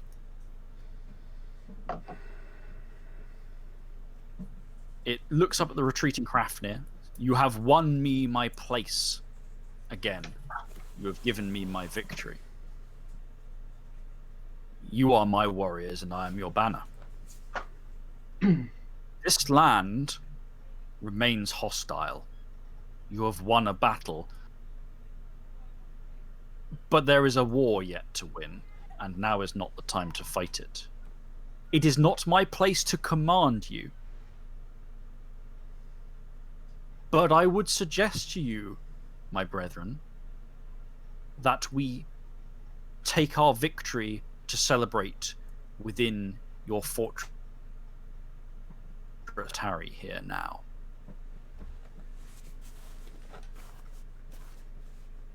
I'm down with Agreed. that. Which of you now has... Which You of us- cut out. Yeah, which of us? You what? cut out, sorry. Which of you has the most totem dots? Is it Johnny? Yeah. Yeah, I have 4. Okay, so when you retreat, the Unconquered Raven is going to settle on Johnny as a perch because it's got to go on something. It's turned the top of your staff into a version of itself, and therefore doesn't want to sit on itself. And it's going to go for the pack member with the most totem dots. It's going to basically perch on Johnny's shoulder or haunch or appropriate part of the body as you head out. The town is still quiet.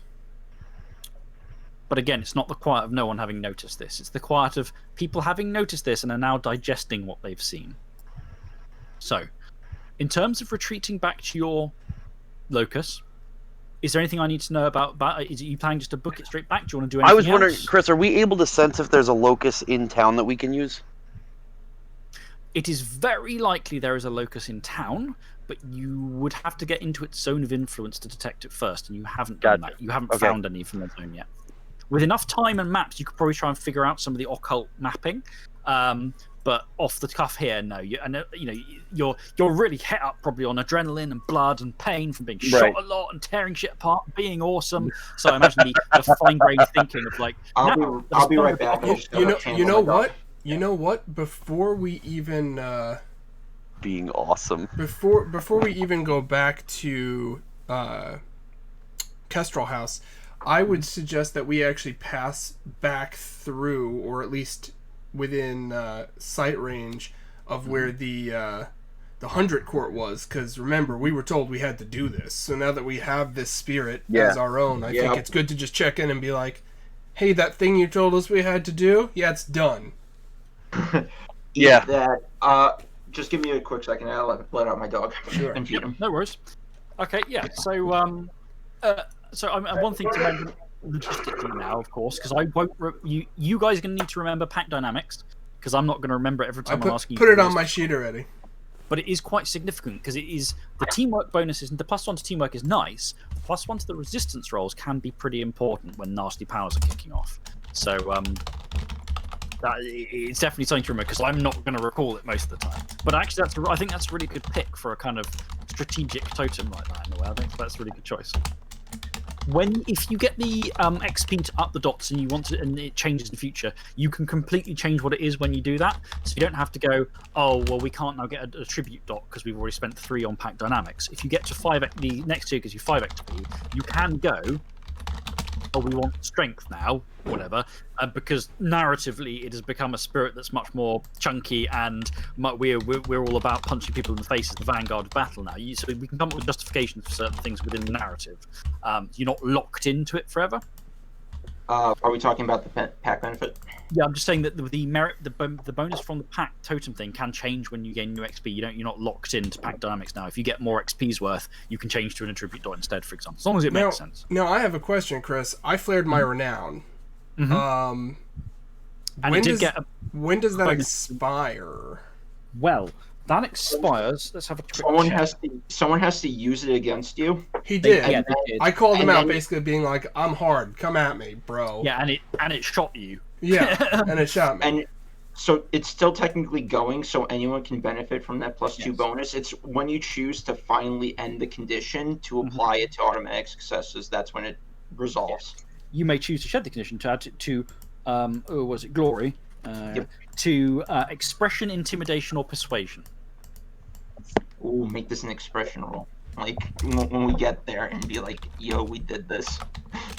Yeah, so you are moving through the shadow, through the fields, past the thorny walls and hedge fortresses, past the shambling, hulking things kept all just in that low and groan and dribble in the fields, towards the Barrow Mound, rising up the beaten paths here to its top, where now there is no immediate sign of the court's passing. Even the grass, some of the grass is bloody and broken from having trampled, but much of it is now recovered.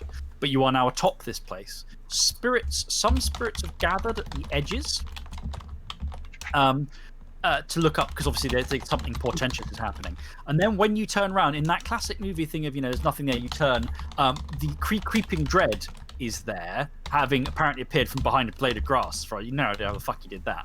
And the ground ground rumbles, and the 2 Earth Spirit warlords are there. What are they called again? That's one. A burned vessel of faces and broken shells of stone are both there as well. rain whispering down. And the rain is whispering words of victory, perhaps? They're speaking. The rain and wind is whispering of what you've done. It is telling and it's spreading. The weather itself is saying what happened. Is that good? Is that bad? Well, Creeping Dread tilts its head, looks at you questioningly. This is our totem spirit. We fight under the banner of the unconquered raven. The deed is done. Tell the 100 Court.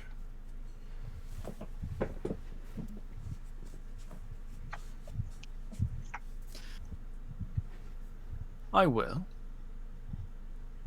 Your work writes the word into the law. Your act is your signature. The magistrate will know. Thornbreaker nods. Don't you think it's time these spirits knew from your mouth?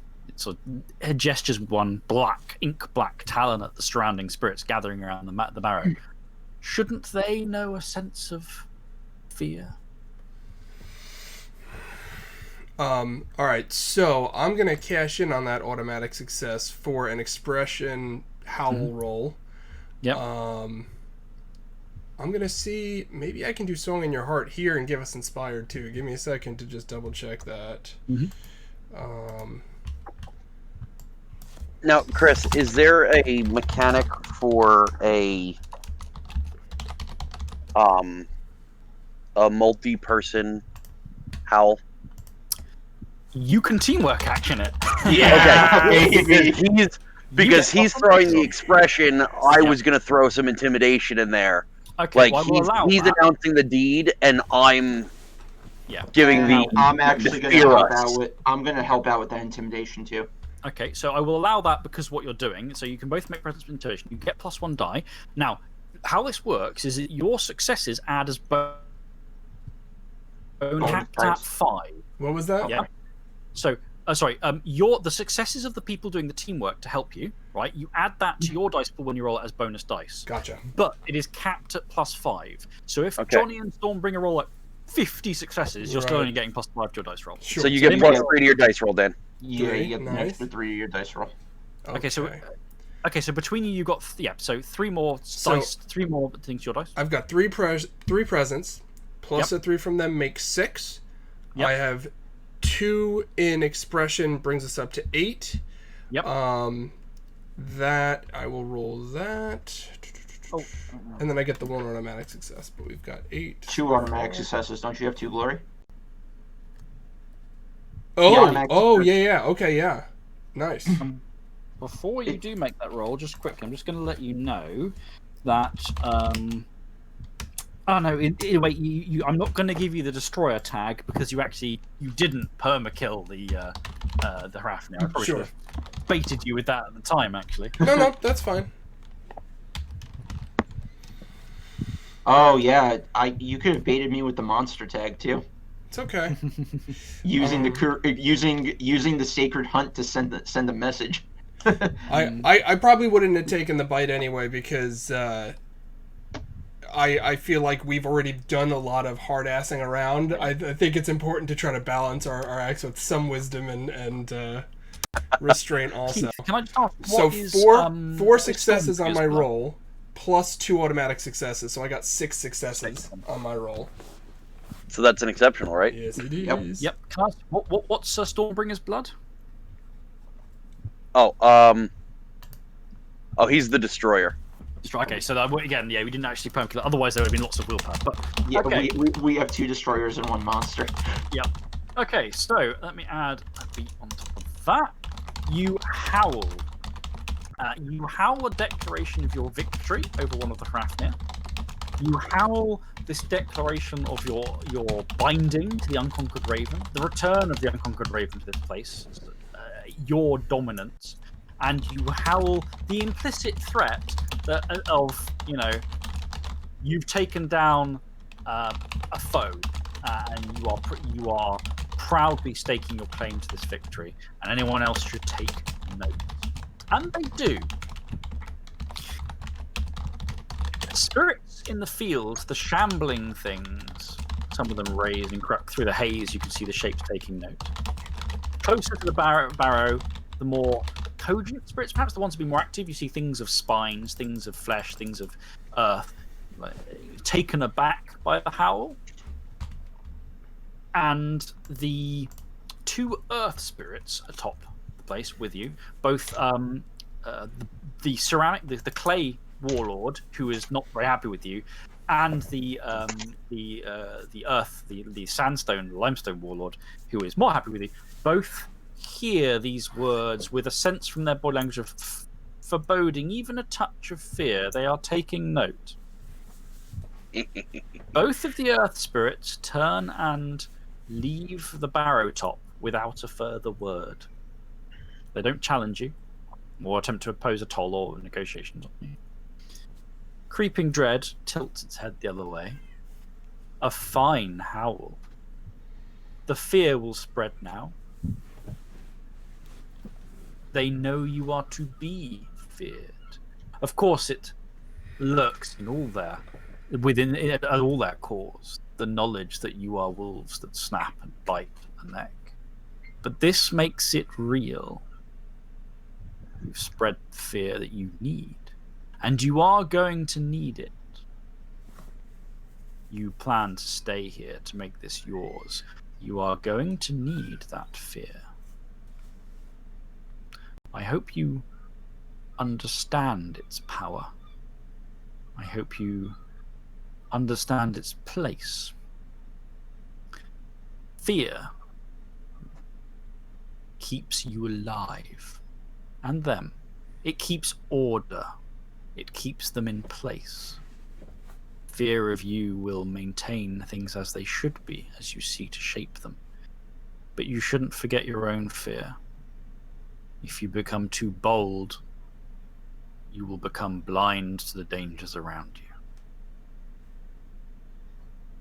But it is my pleasure to welcome you as the new lords of this land.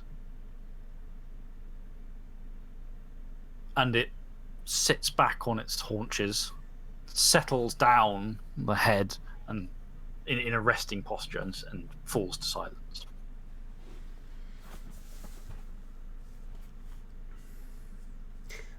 With that, Thornbreaker looks back at his packmates and then just turns and pads forward. I follow. The raven, as you leave, it gives a very raven-like caw of noises, the cawing noise as you pass, and but it says nothing. You feel satisfaction coming down the totem bond, however. Your journey back to Kestrel Hall is unimpeded. When you arrive at the locus, Cinders of Illumination cowers from the unconquered raven, presumably thinking there is a new spiritual top dog here. I don't want to get eaten.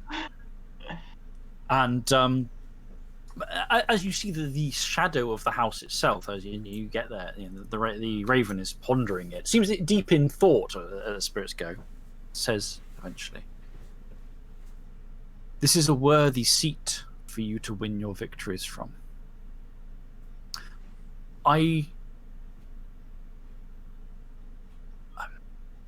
not going to assume it says, do you invite me to take this as my roost?" We do, and I think I have an appropriate spot for your symbol. Like, I'm thinking of putting the Unconquered Raven in that spot where the Kestrel used to be. Or like an effigy of him, you know?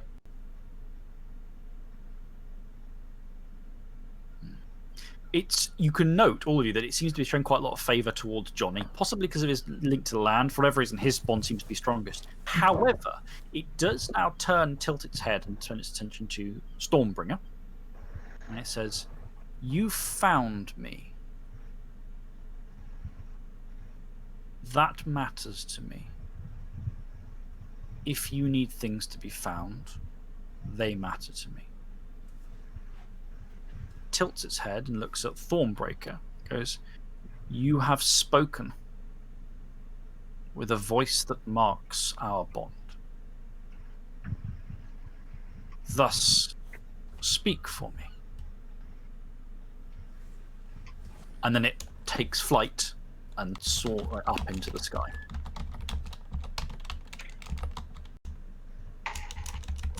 All right, so I guess we're actually getting to a good point to wrap up for the day. I'm assuming.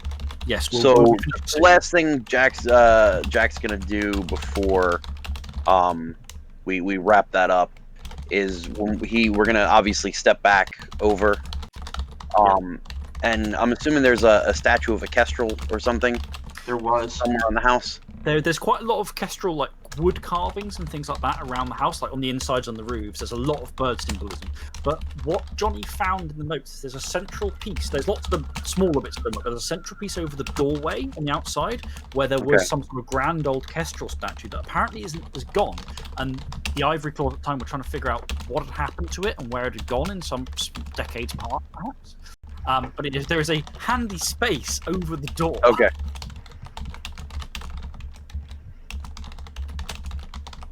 I don't know. All right. Well, then the Jack's gonna take the next couple of days to rip down all of the kestrels around the house. I was whatchamacallit. If you guys want, I can now finally do the beating of the bounds. I can set up the hunting ground. and What's make the my room. Chris? What's the role for the Yeah. for the craft glassworks? It was Dex plus Craft, I think. Dex. Crap. Okay. It's because you're trying to do fiddly stuff with it. I mean, if you Right. have a complex idea, I would allow to shift to int, because if you're doing a very careful, fine work where individual bits aren't that hard, but you're trying to design something quite Okay. elaborate, you're doing lots of bits for, that'd probably be int. plus Yes, Craft. I'm gonna do int because I'm going to try and craft a glass raven. Okay, so as you come through back to the real world, to flesh, and there is almost like when you come out, it's a surprise. But you've been in the Strand long enough, you forget how intense everything is. Like, colors are more vivid, scents are more biting, and it's a bit like having a bit of a release of breath as you come through. The tension lifts. The bond is still there. Jack immediately looks to the stuff. Stormring looks to the here. It's like, right, I'm gonna make this fucking glass ravens. Getting with that. Johnny, your phone which has been out of connection because you've been Oh shit! it starts going beep beep message, beep beep voicemail, beep beep whatever. I pull out my phone and I check. Okay, you go check up, hit the voicemail, and where we're going to leave it for tonight is Mary on the voicemail going, Johnny, what the and her swearing as usual. What the fuck did you do? What the fuck did you do? My chest's hurting. I can say things. What the fuck have you gotten in me? You owe me an explanation right the fuck now. Pick up your fucking phone. So we'll leave it for tonight. Because not only have all of you been fused together in a blinding metamorphosis of pack spiritual bonding, so was she. And she had no idea this was coming. That's awesome. That's the end Oh, of today's- did she like vomit out a raven too? That's something to find out next time. What the fuck happened to her? Tune in next time. That's fantastic. She's got a totem doll. Like, if you put a human in, they won't have a crate. They'll get the benefits, and there'll be a limited amount of spiritual stuff when they happen. But she has a totem dot. She is actually part of the core connection. Yeah. So it is time. It's that time again for aspirations. So let's hear Okay. what we tagged. All right, so I guess as usual, I'll go first. Yep. All right, so getting a pack totem, check. Oh, yep. Yes. Making a deal with the storm spirit. I kept up my deal with the storm spirit. I haven't made a new one yet, so I'm gonna say that's probably a no. Yeah, I'm gonna say no on that one. Okay. Yeah. And then we have taken another big step towards establishing a territory. Yes, absolutely. All right. Dan. So, obviously, establishing a totem for a pack, I hit today. Earn more glory through notoriety, I think we earned today for sure. Yes. I actually am going to make the argument, I did hit my progress towards my aspiration of establishing a flesh touchstone because when running through the field, they felt their flesh touchstones being challenged. It made it real to him that that's what he's trying to do, right? That connection is more than just a thought in his head, it's something in his heart. And so I'm going to make that argument. Obviously, yeah, I'm going to give you that. And it's interesting because Faceless Kill, obviously on the one hand, the threat is, powerful spirit, kick of the throat. But the fact is that it hits it hits the faceless people who are innocent victims in combats. Is one of the things it does. So you were quite lucky overall that the damage to your wider network was fairly limited there, depending on the rolls. But it's why that one's a bastard. It's the spirit of remote people pressing buttons from a very long distance away and people dying, that kind of thing. Shit.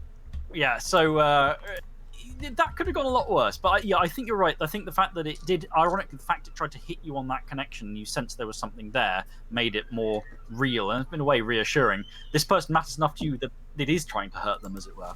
Okay, and finally, we're going to go to Pete. So, I think only 2 of my aspirations were hit because part of me is trying to figure out why the territory was left to me. I made no progress towards that. We found the totem for the pack. Oh, yeah. And I finally got the last piece I need to perform the hunting ground right to establish the territory. Yeah. So, 2 XP for everybody with 4 beats left over. Nice. Excellent. Yeah, so that's a whole 2 XP more. Pile on the XP. Obviously, you guys spent a lot of XP just now getting the totem boost up. I will. What we'll do in the downtime during the week, we'll figure out what the stats of it are going to be, because you've got a total of 9 attribute dots for it to spread around. You could go through 3. You could mix it up a little bit, and there'll be Numina potentially as well. But the thing I wanted to nail down was what the pack benefit was likely to be. For that sense of how you were feeling connected, and you picked the one that was feeling really, really connected. So you have a spiritual, you have a totem, spiritual totem. This enables a bunch of other stuff to key off it. It means you have your totem around as well, and we'll explore a bit more of that in the future sessions. I suspect next session is going to be, there's a few things waiting on the roster to deal with before the meeting with the werewolves to do the trophy presentation. For example, it was sometime very soon that a bunch of people are going to turn up to pick up their inheritance things from the household, and a few other things like that. So I don't know whether we will get to the final meeting of the story next session or if it will be the story after, but we are obviously closing in on the end of this story now. You have got your trophies. You have got your land, you now have the ability to claim your land, and you have picked a totem, and in fairly grand style. You've made yourself known to local spirits, and apparently a couple of fierce spirits think you're pretty rad overall. With that, then, I think that's it for today, unless there's anything else anyone wants to cover before we finish up. So what I'm hearing here is that I have 2 sessions before I kick Jonathan's ass, not just 1. It might be next session, or it might be the session after, but you are going to meet him sooner or later in this story. Oh yes, it's going to happen. Perfect. The question is whether it turns to that meeting is going to be a whole bunch of there's going to be a bunch of Forsaken and Pure, and maybe other people turning up to show off their trophies they're offering in the memory of Clarice, and you can expect he will be there. Oh, good. All right. If Mary hasn't killed you all before then. Sure. Yeah. All right, guys. Fair. She's gonna spike our tea with silver. All right. On that note, thank you everybody who showed up for today's stream. Next week we will be streaming the normal time. Hold on 1 second. I accidentally muted you there, Chris. What were you saying? You'd cut out, and we weren't sure whether you'd cut out for the. Okay, no. I'm just muting the Discord quick as we're gonna move into the playoff, so you guys can. Sorry, listeners, we'll all shut up. Yeah, just make fun faces and wave your hands and stuff. So obviously next week, normal time, and 10 a.m. Eastern Standard roughly. Thank you again for coming. Thanks you guys for shouting out in chat. It's always great to see you guys interacting, asking any questions. And we will see you guys next week. Thanks a lot.